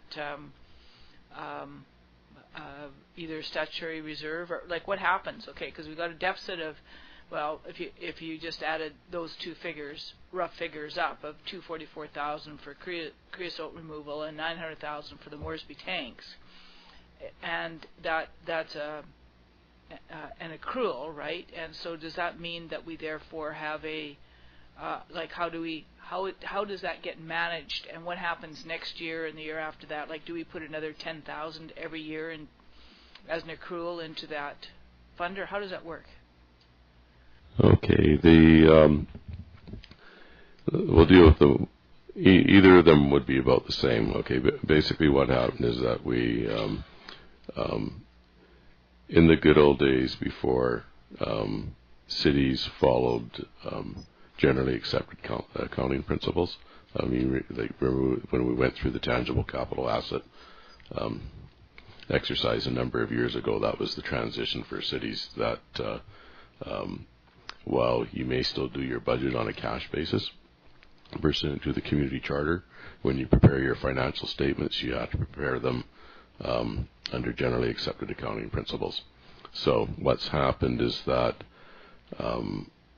issues that were out there that never had to be addressed until you actually spent the money on them, now they have to be addressed when they're known to be an economic liability.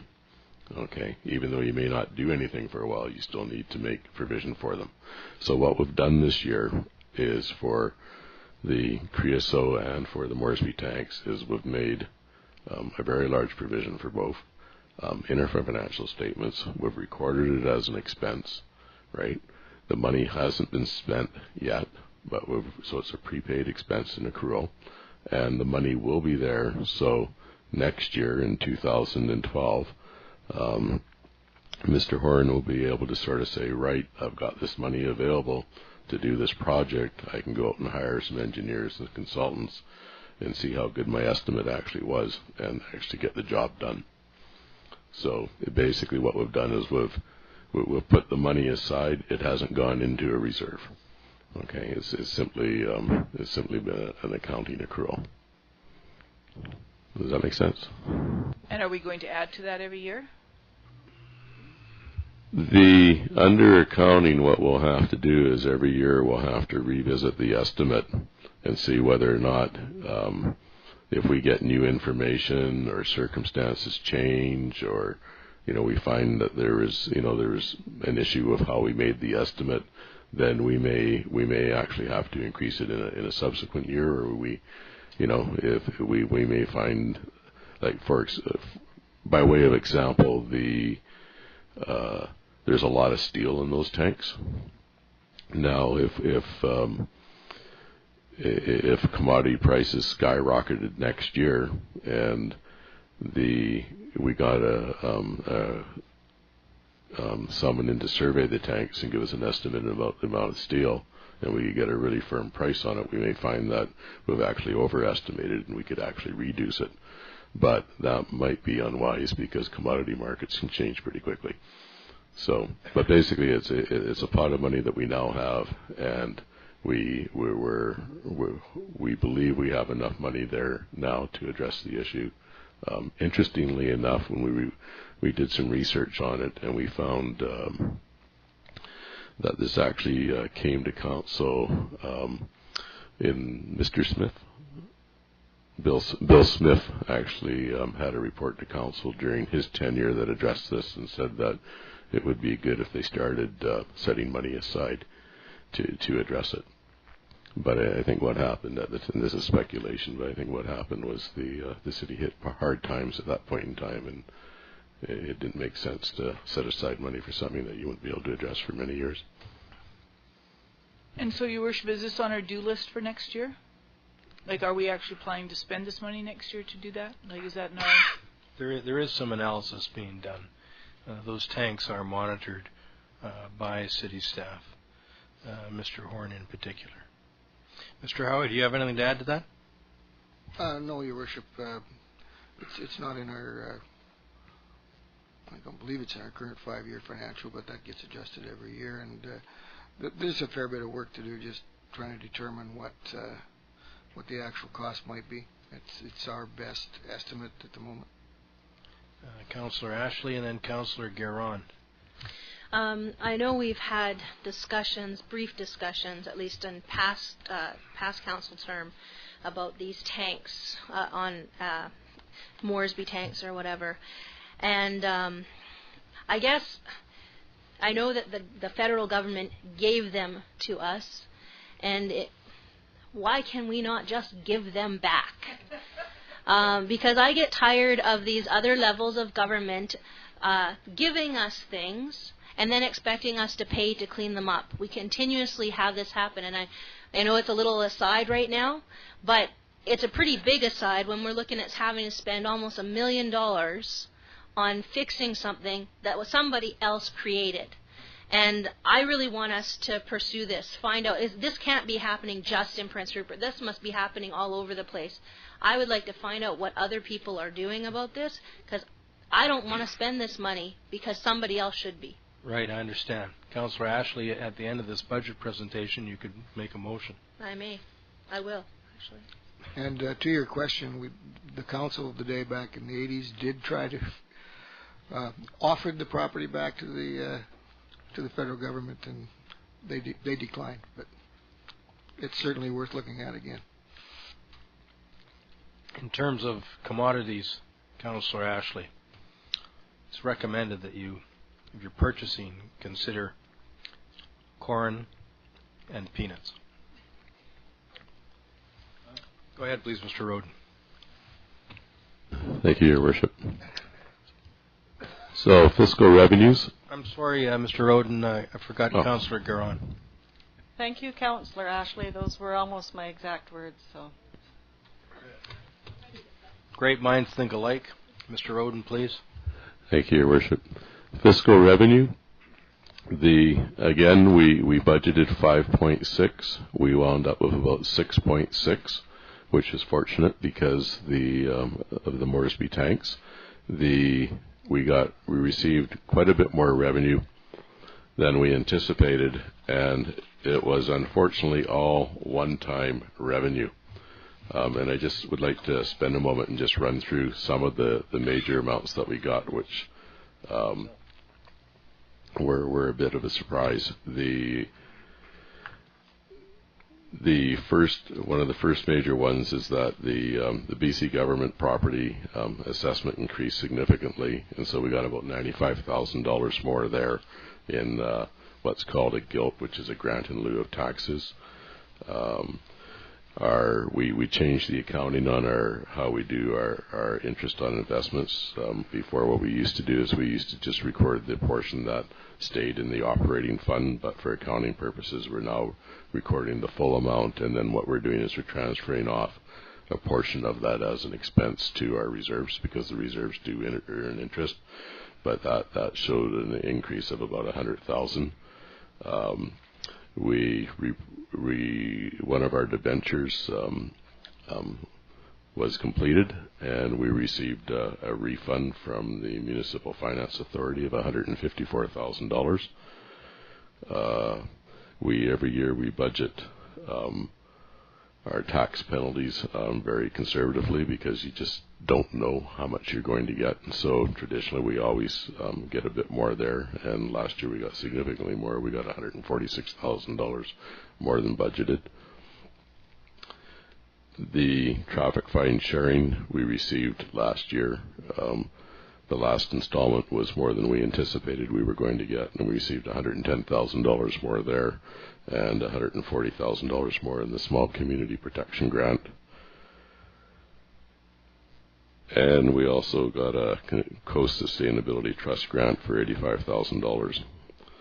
And then there was a bunch of small grants. For example, the Twinning grant, the money that the city received to go to China a number of years ago, that $50,000 was recorded as a revenue in this category. So there was quite a few revenues that we're not going to see again. So next year what we're budgeting is we're budgeting about $5.69 million, which is more in accord with what we had estimated for 2011. Any questions? Please go ahead, Councillor Thorkelson. You said the PILT tax increased? I'm sorry, that was the GILT. That was the PILTs are federal and GILTs are provincial, and it was a GILT. And so if the GILT increased, why is that a one-time increase? I'm sorry, that one wasn't one of the one-time increases. It was, but their assessment did increase significantly. And the other was the port actually, I missed that one, the port actually gave us $71,000 more last year, and what that was is that they had they have a process where they're supposed to review our invoice for them, and then they pay what they think they're going to pay, and then what they're supposed to do is they're supposed to go as an estimate, and then they have to go through a process of finalizing their estimate, and they hadn't done that for a number of years. And so we got a lump sum for about 3 or 4 years that totaled $71,000. Anybody else? Okay. Roads, we budgeted just over $2 million. We came in just about $2 million. Next year, we're thinking that it's going to go up a fair bit. A lot of that will be because of price increases.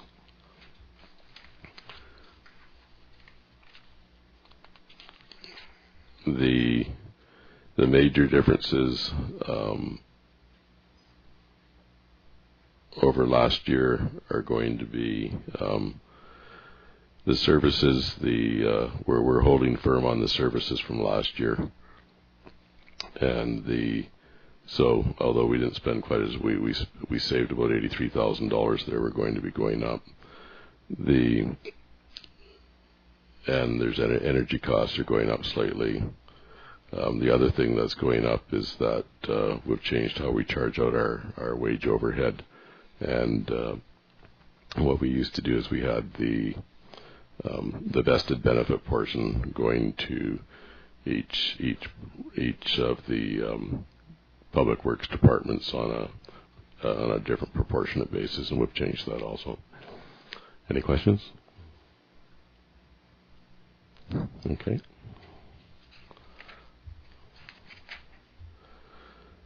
Public Works common costs. The increase in revenue was we rented out some shoring equipment to a local contractor, and we got a one-time revenue increase there where it's not anticipated to come again. Expenditures were a bit under budget.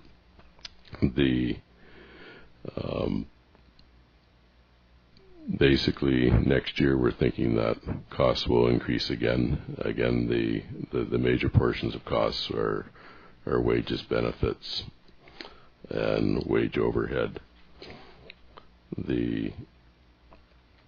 Does anybody have any questions? Okay. Public Works vehicles. The city has a department that basically tracks the costs of operating and maintaining the vehicles. In this account, you'll get and these charges are then reallocated out to other departments as vehicle overhead, where if a vehicle is used on a job, then the vehicle is charged out to that job at a predetermined rate. Again, next year we're thinking that the usual price increases are going to have a negative effect on the costs of the year. We don't expect things will change too much. Any questions? Engineering. Again, the revenues are pretty minuscule. The expenditures, we were significantly under budget in 2010. This is because one of the employees retired, and he wasn't. The position wasn't filled. In 2000, it had an effect on the amount of work that the people in the engineering department could accomplish during the year, and we're intending to refill that position in 2012, and that constitutes a major portion of the price increase from 2012 to the actual 2011. Any questions? Okay. Cemetery. The revenue was up a little bit over last year. We're thinking that it won't change too much, however. The expenditures were slightly under budget. We think that the costs will increase. Primarily, the big change is going to be in how we allocate the wage overhead out. We think it's going to have a fairly large effect but it'll be reduced in another part of the budget. It's basically this is a cost that moves from one department to another department, and the other department was the Public Works Overhead Department. Any questions? Okay, thank you.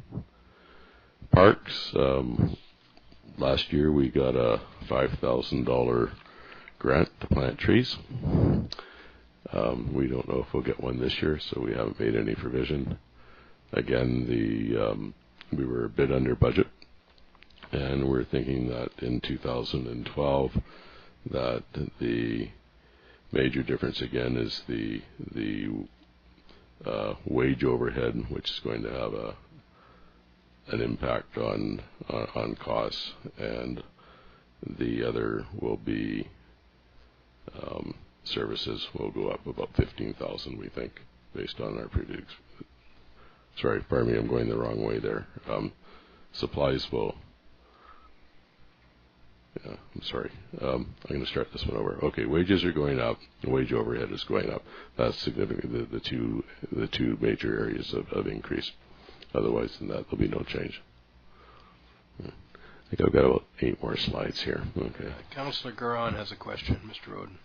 Why did we buy $5,000 worth of trees last year? Yeah, we want to cut them down. Well, we got the grant, but then we had to pay to plant them and look after them now. So I'm just wondering why we did that.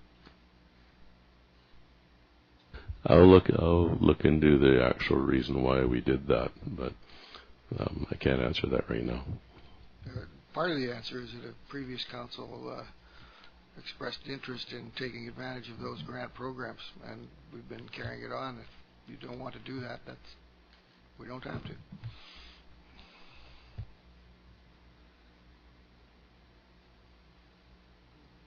Anybody else?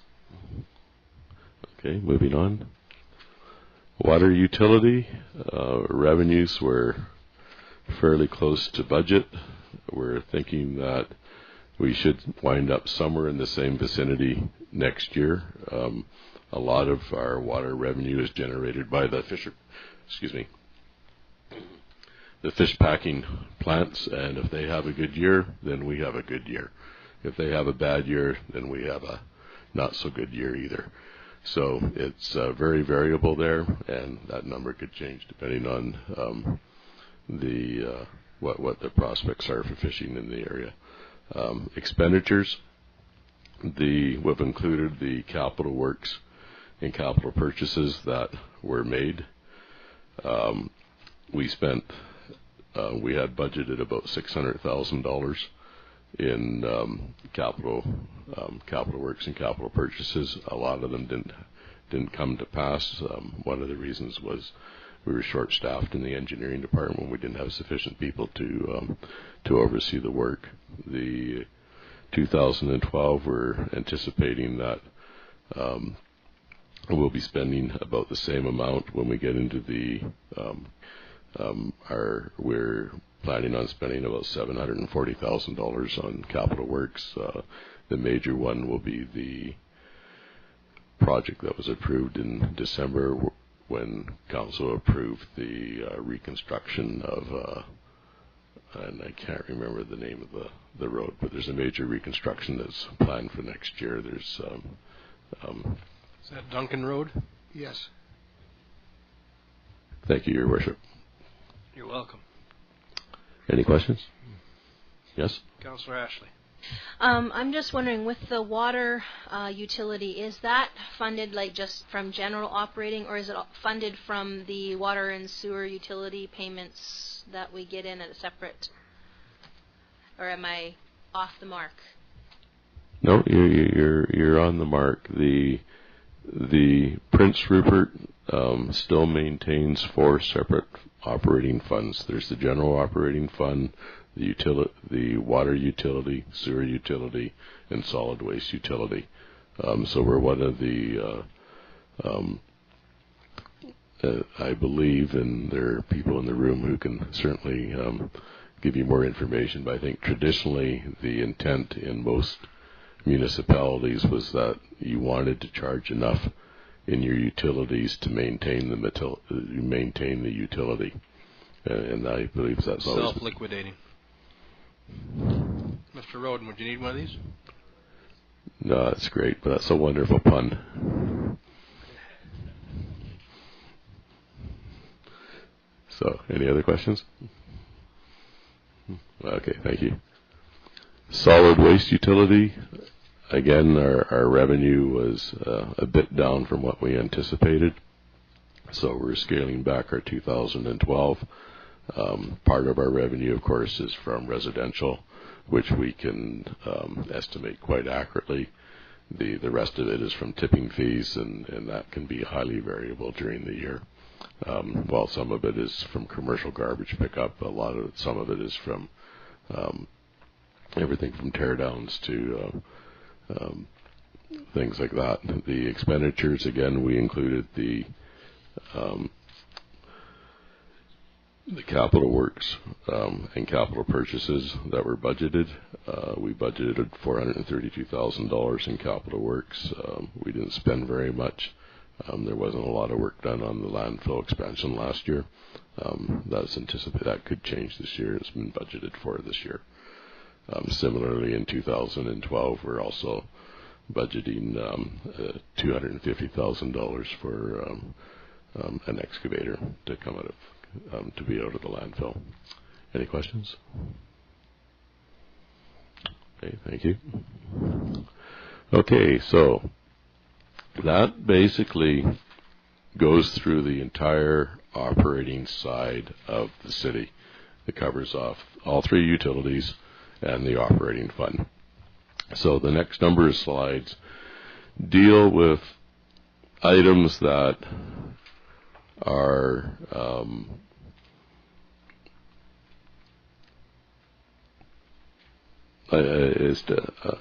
basically they're items that staff thinks need to be done. Okay, and a lot of these have already been approved in December, but we're bringing them back. So in the solid waste utility, and it'll be funded out of the solid waste, we're expecting about $200,000 to be spent on expanding the landfill. Councillor Thurkelson.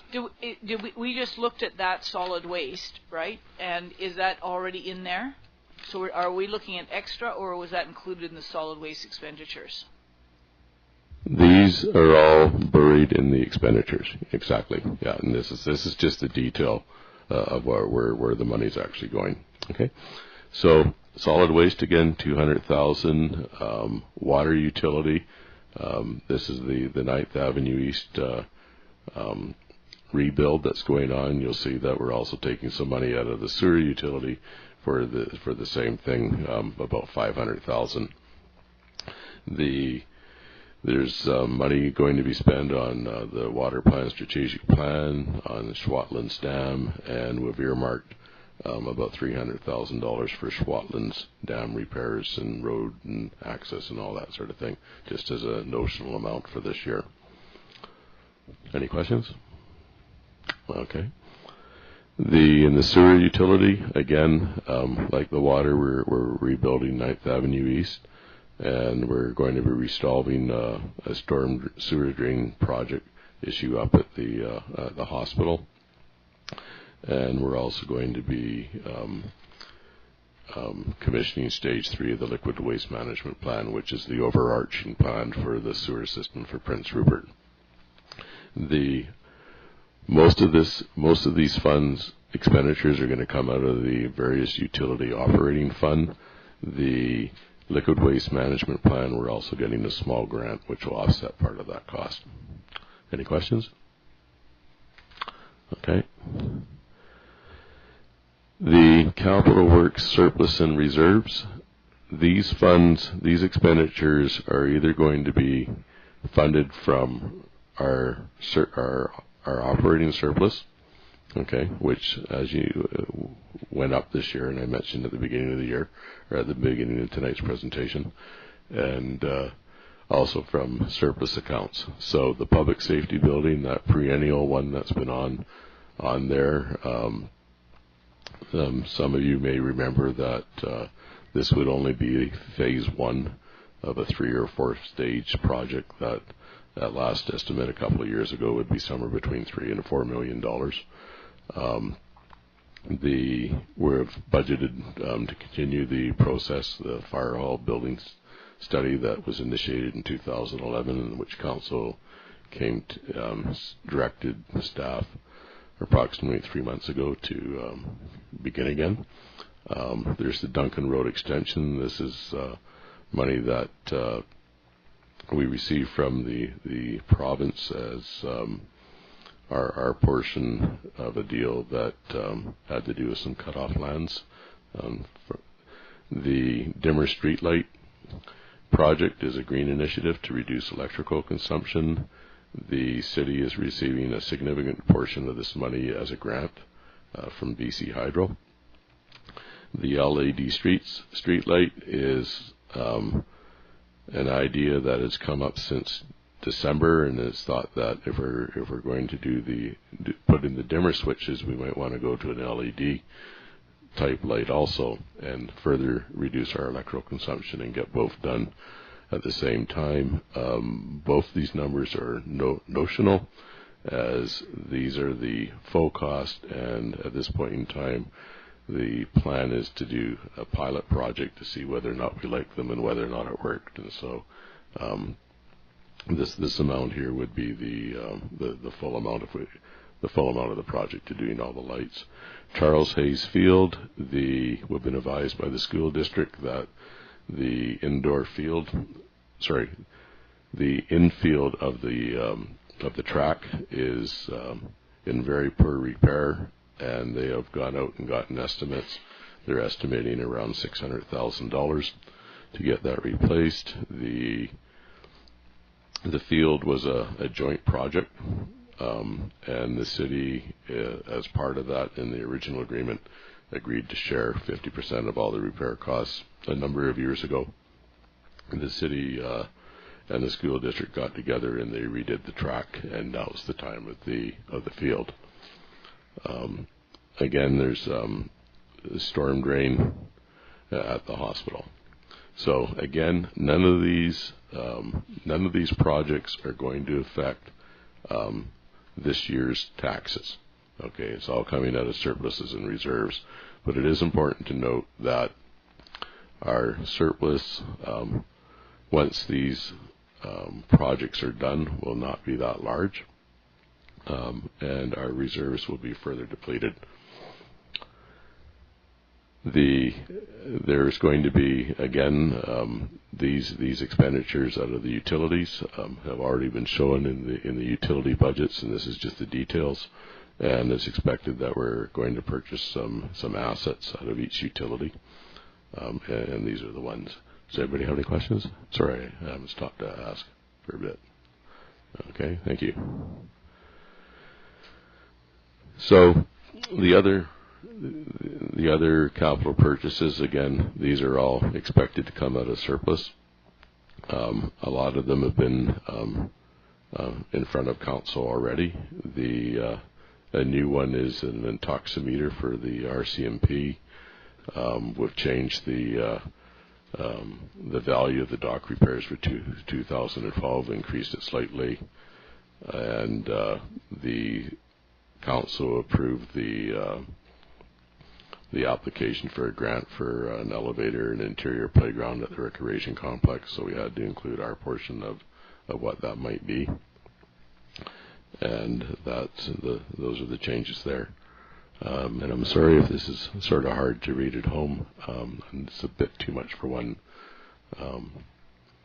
slide, but if you need to see it, you can certainly get a copy of the PowerPoint or see it on your computer at home. Any questions? Okay. So what does it all mean? Well, we've already seen the utilities funds, and they will be self-balancing. Sometimes we'll be pulling into their surpluses this year, but they'll be balanced. For the operating fund, you can see that in 2011, our revenues were about 10.9. Our property taxes were a little over 14, which gave us almost 25 million. We spent about 23.3. So we had a surplus of about $600,000. In 2012, we think that our revenues are going to be about $1 million less, and that's due to all those fiscal revenues that we got last year that we won't see again. We don't expect our property taxes at this point in time to change significantly, and so we're estimating that they're still doing the final confirmation of the roll. So we think our revenue is going to be down again because of the fiscal revenues. We think that our total costs of all the operating fund costs that you've seen tonight will be about 24.4. So that's about a $456,000 deficit, which presumably would be funded through an increase in taxes. Now, at this point in time, I just want to reiterate what I said at the beginning of this presentation is that this is the first cut of this budget. Ordinarily, the city manager and myself would sit down and we would saw away at this and go through it quite a bit before we even brought it to council. But this year, in this attempt to try this new format, we've brought it to you as a rough first draft. And there's certainly things that can be changed there should council want us to bring in a lower tax or a higher tax. The next slide basically shows that the current taxes needed of $456,000 would cost approximately 4.56%. Okay, basically every $100,000 is a 1% tax increase. I went back to staff and I said, well, if there was more money, or what would you like to see? The RCMP, I didn't have to go to. They've already advised that they would like to hire another RCMP officer this year. The full cost of that officer would be about $105,000, but for the current year it would only be about $60,000, because by the time the person got into place, it would be about halfway through the year. Mr. Horn has indicated that he could use another $200,000 in his paving budget. I talked to the people down at the Civic Center, and they said, well, if there is more money available, there's all kinds of maintenance we'd like to be able to do down here that we haven't been able to do. For example, in the pool, they'd like to replace a lot of cedar. They've got a sauna they'd like to fix. There's grouting they'd like to do in both the top pool and the main pool. There's glazing that needs to be replaced in the arena. They're looking at replacing some floors. They'd also like to install a new ceiling as a green initiative. They think that a different ceiling cover on the inside would act as a thermal barrier, and there'd be significant heat savings. And additionally, they'd like to buy an ice filtration system, because I guess if your water is purified before you freeze it, it freezes quicker, and there's significantly savings in the costs of refrigeration, and also apparently your ice is better. Civic Center, they'd like to build a vestibule at the front so that they could save more heat, because you've only got that one set of doors, and it's thought that if they had a double door system such as they have at the pool, then there would be some efficiencies over the years that you would recover in heat savings. And again, all of these, with the exception of the pool, the arena, and the Civic Center maintenance, they're as I say, they're all things that are nice to do, and they would love to be able to do them. But and then there's also the web upgrade that council's discussed, put down the $50,000 one. That, as you know, could be as low as $12,000 if you just wanted to go with the HTML5 version. And then there's the net increase in grant requests. And one of the interesting things about this is that this is the last year that the museum will owe the city money on the mortgage. Okay, so the amount of money that we'll actually have to give the museum this year for the grant will only be about $129,000. So that basically loosened up about $60,000 if council wanted to maintain grants at the same amount. So that concludes my report. Any questions? First of all, thank you very much for your report. There's quite a lot of detail there and a lot to absorb, but it's essential for council going forward to know the various parts of the community and the financial implications of each part. Councillor Ashley, you had a question. Yes, just a question regarding what you were saying with the museum. When you say the 129,000, is that including the increase that they asked for this year or not? It would be not. Yeah, the mortgage, the agreement on the mortgage was that we would reduce the value of the mortgage by $192,000 less interest every year. So this year they've only got about $129,000 left on the mortgage, and that's a result of them selling half the building to a third party. Are there any other questions of Mr. Roden? Thank you very much. We'll go to the next item on the regular council meeting agenda, and that is under reports and recommendations. There's a report from the city planner. This is an application for a development variance permit for 120 Dib Place, and there's a recommendation that the development variance permit be approved. Mr. Krekic, would you like to outline your information concerning this development variance permit, please?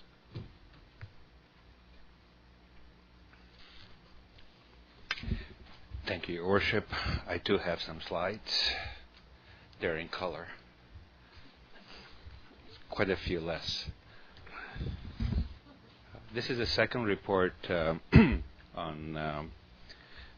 120 Dib Place. On March 12th, Council accepted a recommendation to proceed to public notification, which was completed. At the time of preparing this report, I had one over-the-counter inquiry, which was of general nature and did not pose any questions with respect to the work requested. Since then, there were two more over-the-counter inquiries, which were also answered to the satisfaction of individuals who asked the questions. And the last one, received only a couple of 3 days ago, was a letter that, with your permission, Worship, I'd like to read. Please go ahead. This is from Mr. and Mrs. Collins, who reside at 112th Dib Place, and it reads, we have received your letter to provide us with the information on the proposed development variance application number DP1203. Emily and Greg, our neighbors who are applying for the variance, have made us well aware of their intentions for the addition to their home. They have been very courteous and have shown us the lot plan and have gone from door to door in a neighborhood to show other neighbors that might have an issue or concern with their addition. We cannot speak for any other neighbors, but as residents of Dib Place for the last 25 years, we can state neither of us have any concerns, issues, or objections with our project. So that is the extent of the public consultation. Just a brief overview. The application is quite informative. The city staff has prepared 2 slides. The first slide shows the proposed extension of the existing footprint to accommodate the garage, and the value of the variance, which is 0.9 meters. The second slide shows an approximation as to how this addition would look. The existing is the way that it looks now, and this is a rendition, an approximation as to how just the form of the proposed building would look like. It's not exactly just a massing exercise.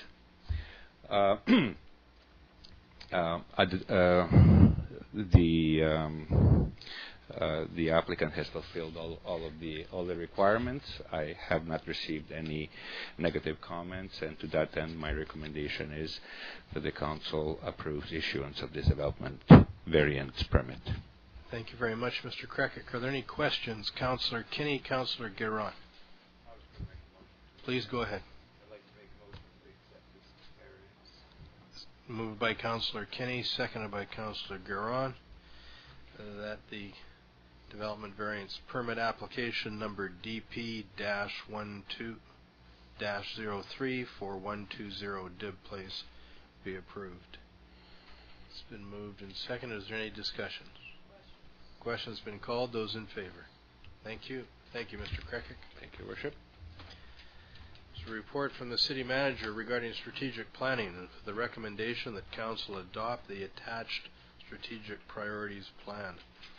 Mr. Howie, would you review your information, please?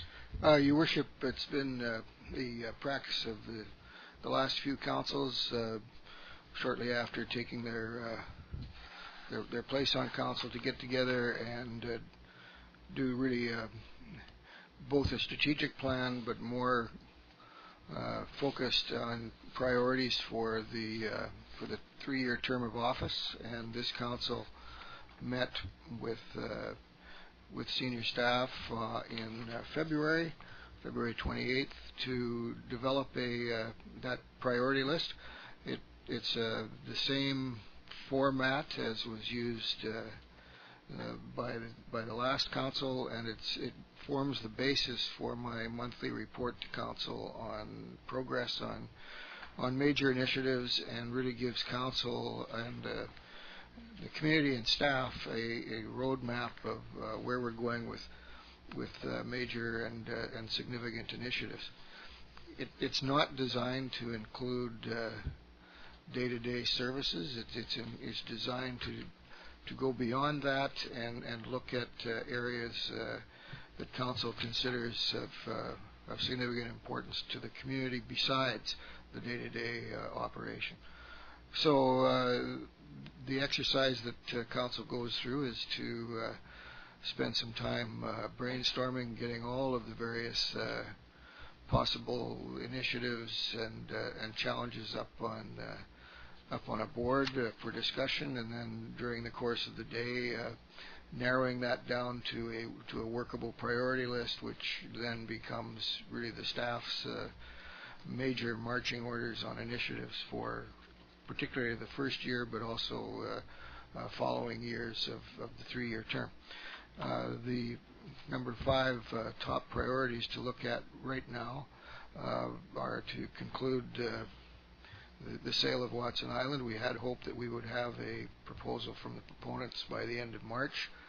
That's fast approaching, and we don't have that yet, but it's expected shortly.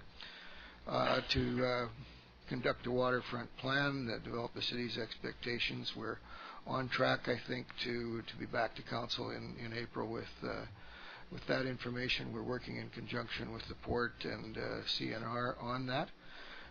To conduct public input on the emergency services building, and that's the first phase of a multi-phase project, and to have that public consultation or public input completed by June. The council has adopted a schedule, and we've held the first meeting. The next one is coming up in April, and those will continue through to June, and then staff will be providing council with a synopsis of that, and council in the fall will probably determine next steps.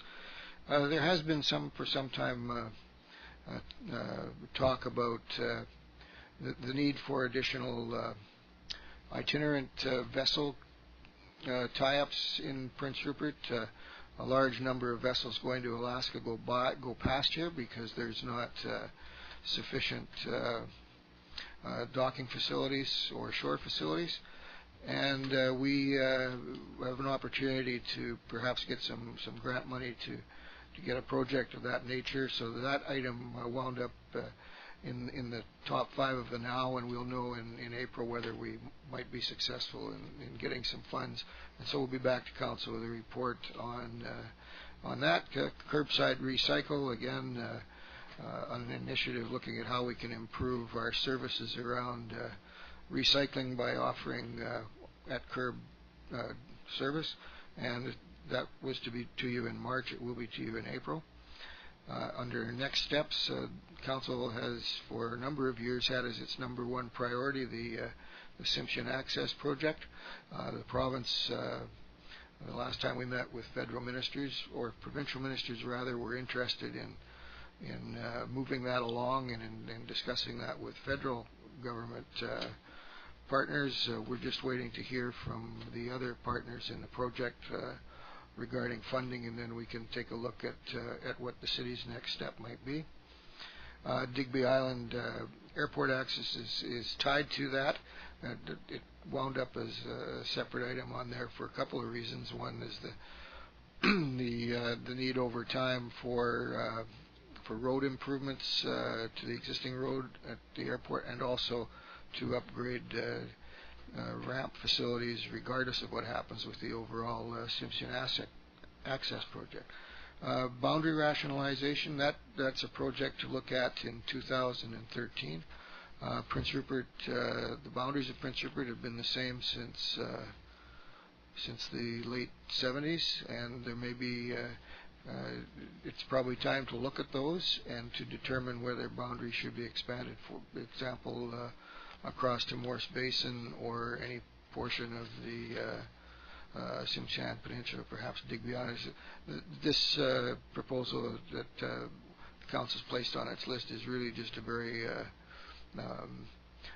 to conduct sort of the pros and cons of what that might look like. There would be a major consultation process that you go through, mandated by the province around that sort of thing.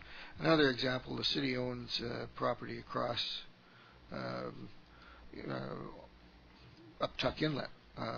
We own a large piece of property called Block 444, and it seems kind of I've always wondered why it wasn't part of the city's boundaries, and so there are several different directions in which we could go with that. The next item below that, and I'm not going to go into any detail, some of the items have already been outlined by Mr. Roden in his budget presentation. But these are the operational strategies that come out of the priorities, and it assigns those to different people throughout the organization. The next page shows you how the points were arrived at for what were priority items, and the first column there with the votes is votes by council members. The second column is the votes by staff members, and then the total. And I found it interesting that there's considerable alignment between council and staff on what the priority should be. As I said at the outset, and then we go into detail on what has to be done around each of those priorities. And I've just circulated, because it just came in very recently, the consultant's finished version of what I just talked about. I wanted to make sure I got it to council at this meeting, so I didn't have the final version to circulate last Wednesday. And it gives exactly the same thing. One of the additions to it, if I can find the page,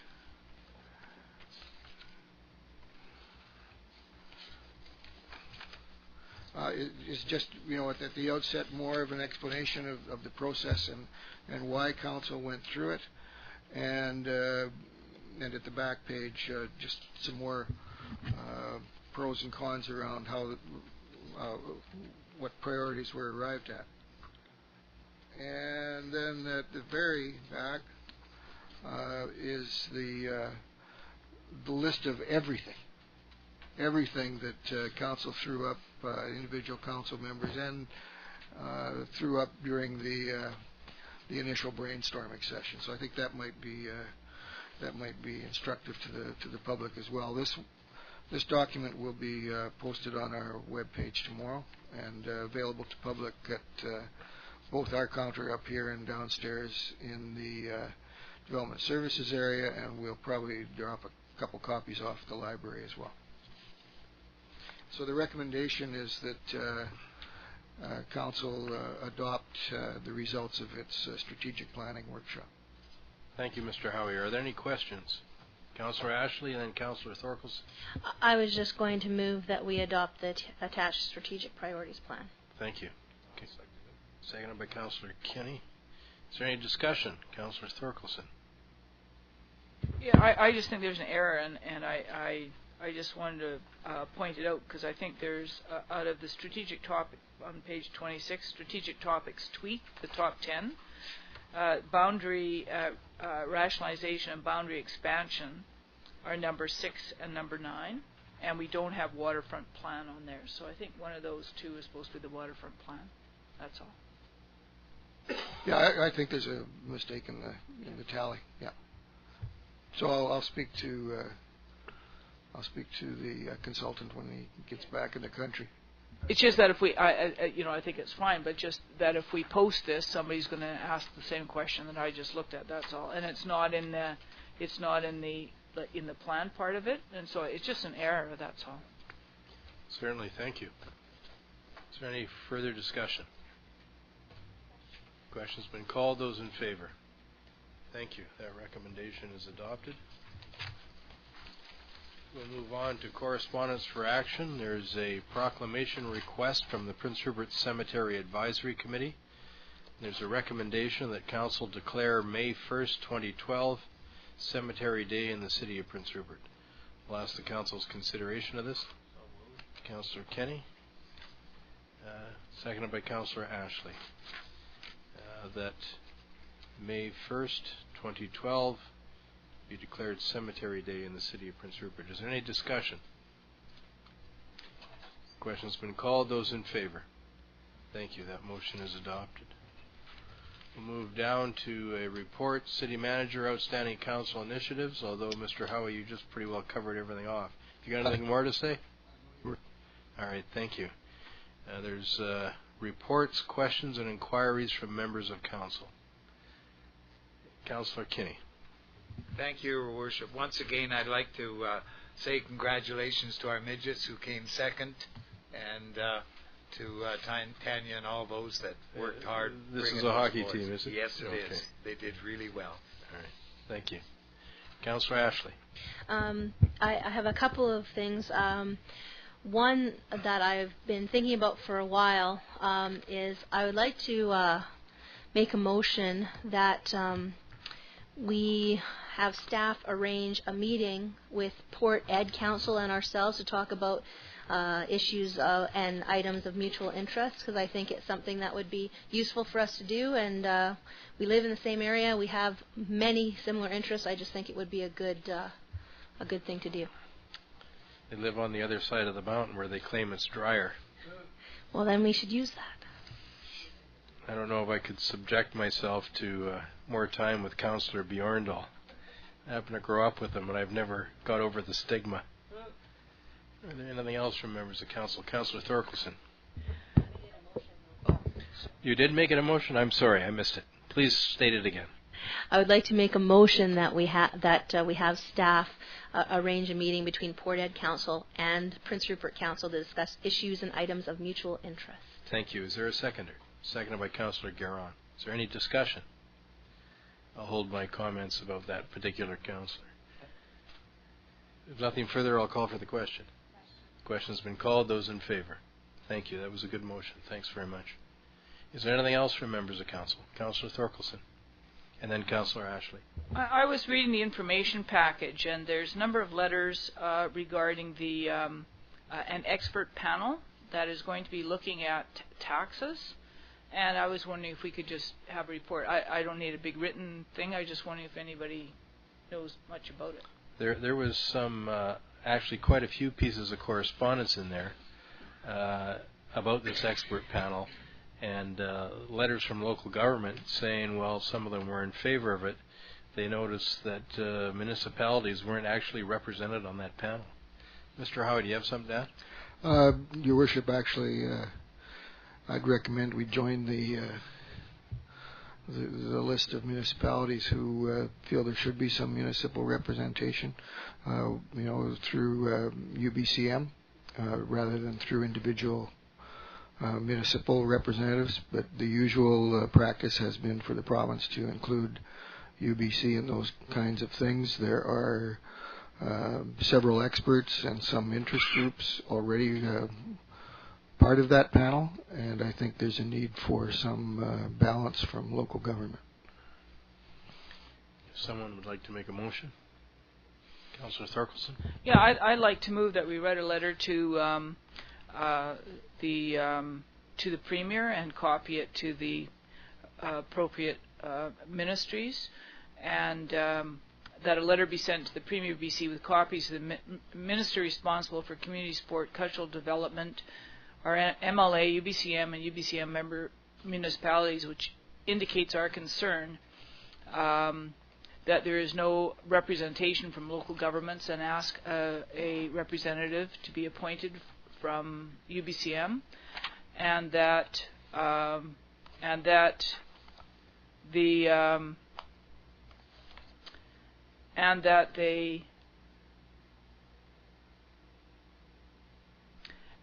they visit local communities. I think that was the second issue.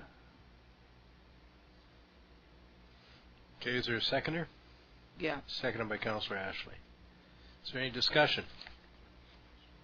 Question's been called. Those in favor? Thank you. That motion is passed. Anything further, Mr. Howie, on that item? No, Your Worship. Thank you. Councillor Carlick-Pearson, and then Councillor Ashley first, and Councillor Carlick-Pearson. Well, it didn't really matter which order, but that's fine. I wanted to get back. It's just that Councillor Carlick-Pearson's sitting closer to me, and I was concerned about reprisals. I wanted to get back to the point that I brought up during the budget discussion about the Moresby tanks and the continual, at least it seems to me, continual thing where higher levels of government give us things and then don't cover the liabilities.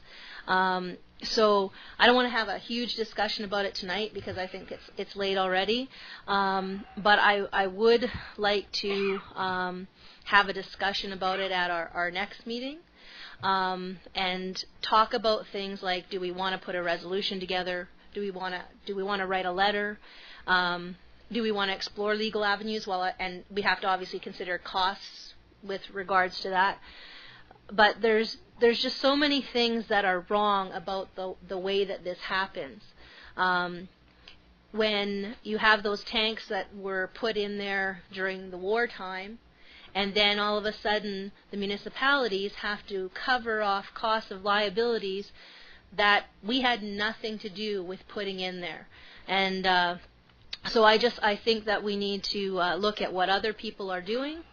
And I think it's time to take a stand. I mean, the worst that can happen is they say no.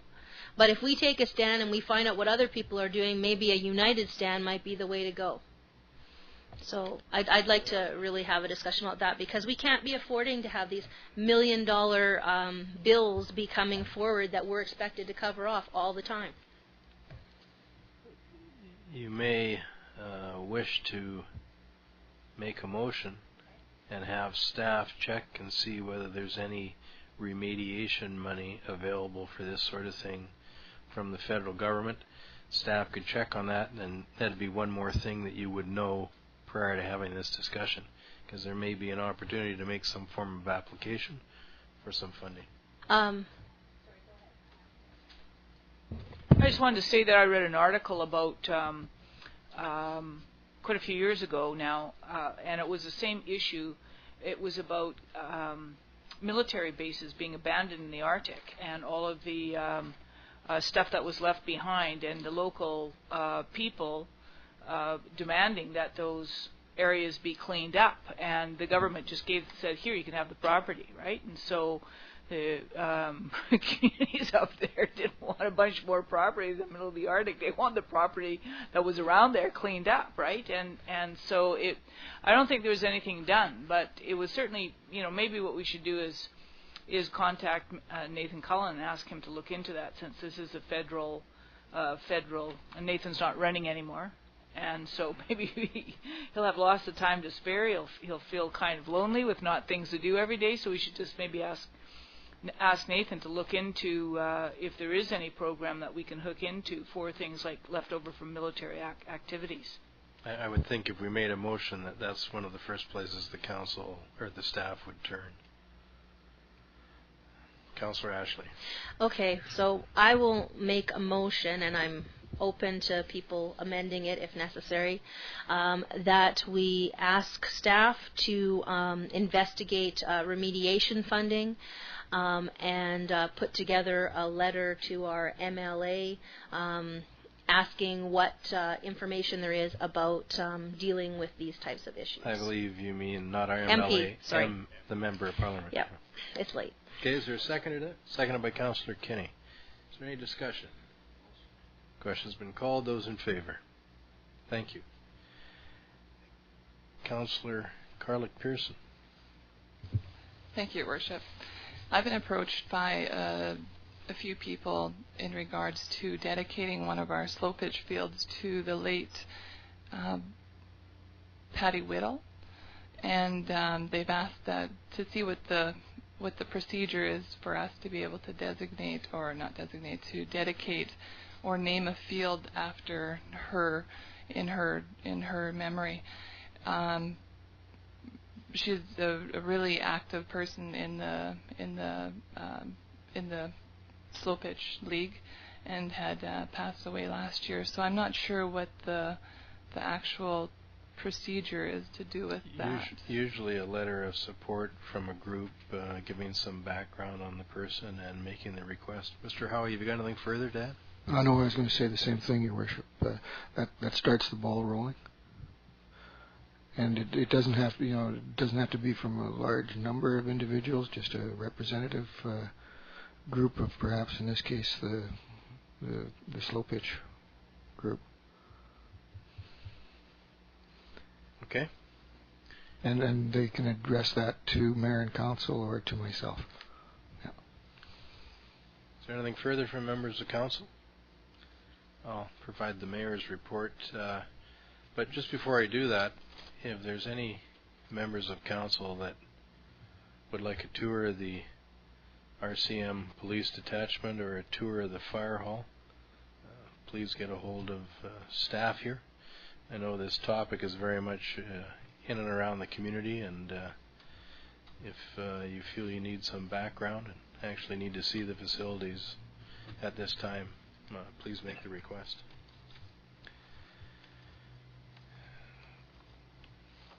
My report starts with the passenger loads at the Prince Rupert Airport, and compared to January of 2011, January 2012 has seen a 2.20% increase in airline passengers. I attended the City Strategic Planning Workshop with all members of Council and the City's senior staff, and you've seen the results tonight, and the public will be able to see them tomorrow online, or pick up a copy at the municipal offices here and perhaps the library.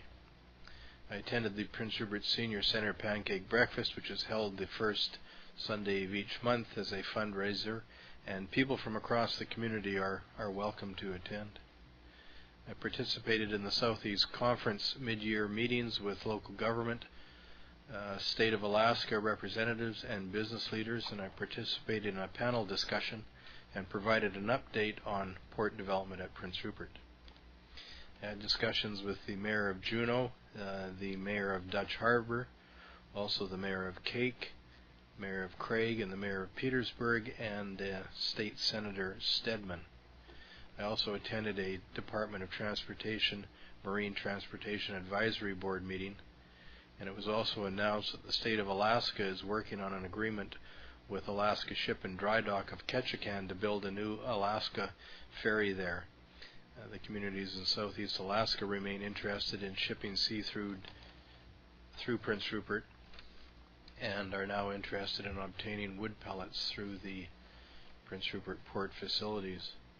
I also talked with a representative of the Alaska Marine Line, which could accommodate barge shipments from Alaska communities to and from Prince Rupert.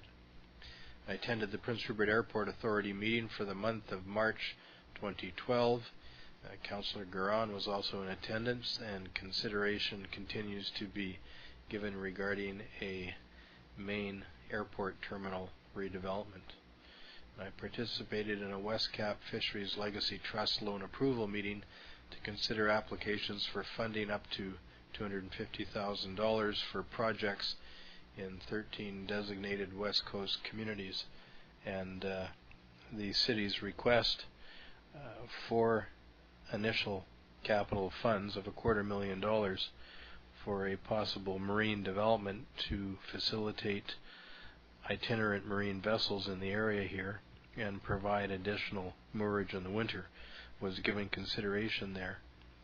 There'll be another meeting in July. A continuation of that consideration will be also given again with some additional information that was requested. So there is a very good possibility that Prince Rupert could get that money, take it and put it with other capital funds from other organizations, and we could see a new marine facility here. That concludes my report. If there's nothing further, I'll ask the Council to consider an adjournment of this meeting. Moved by Councillor Ashley, seconded by Councillor Carlick-Pearson. Is there any questions been called? Those in favor? Thank you. This meeting stands adjourned.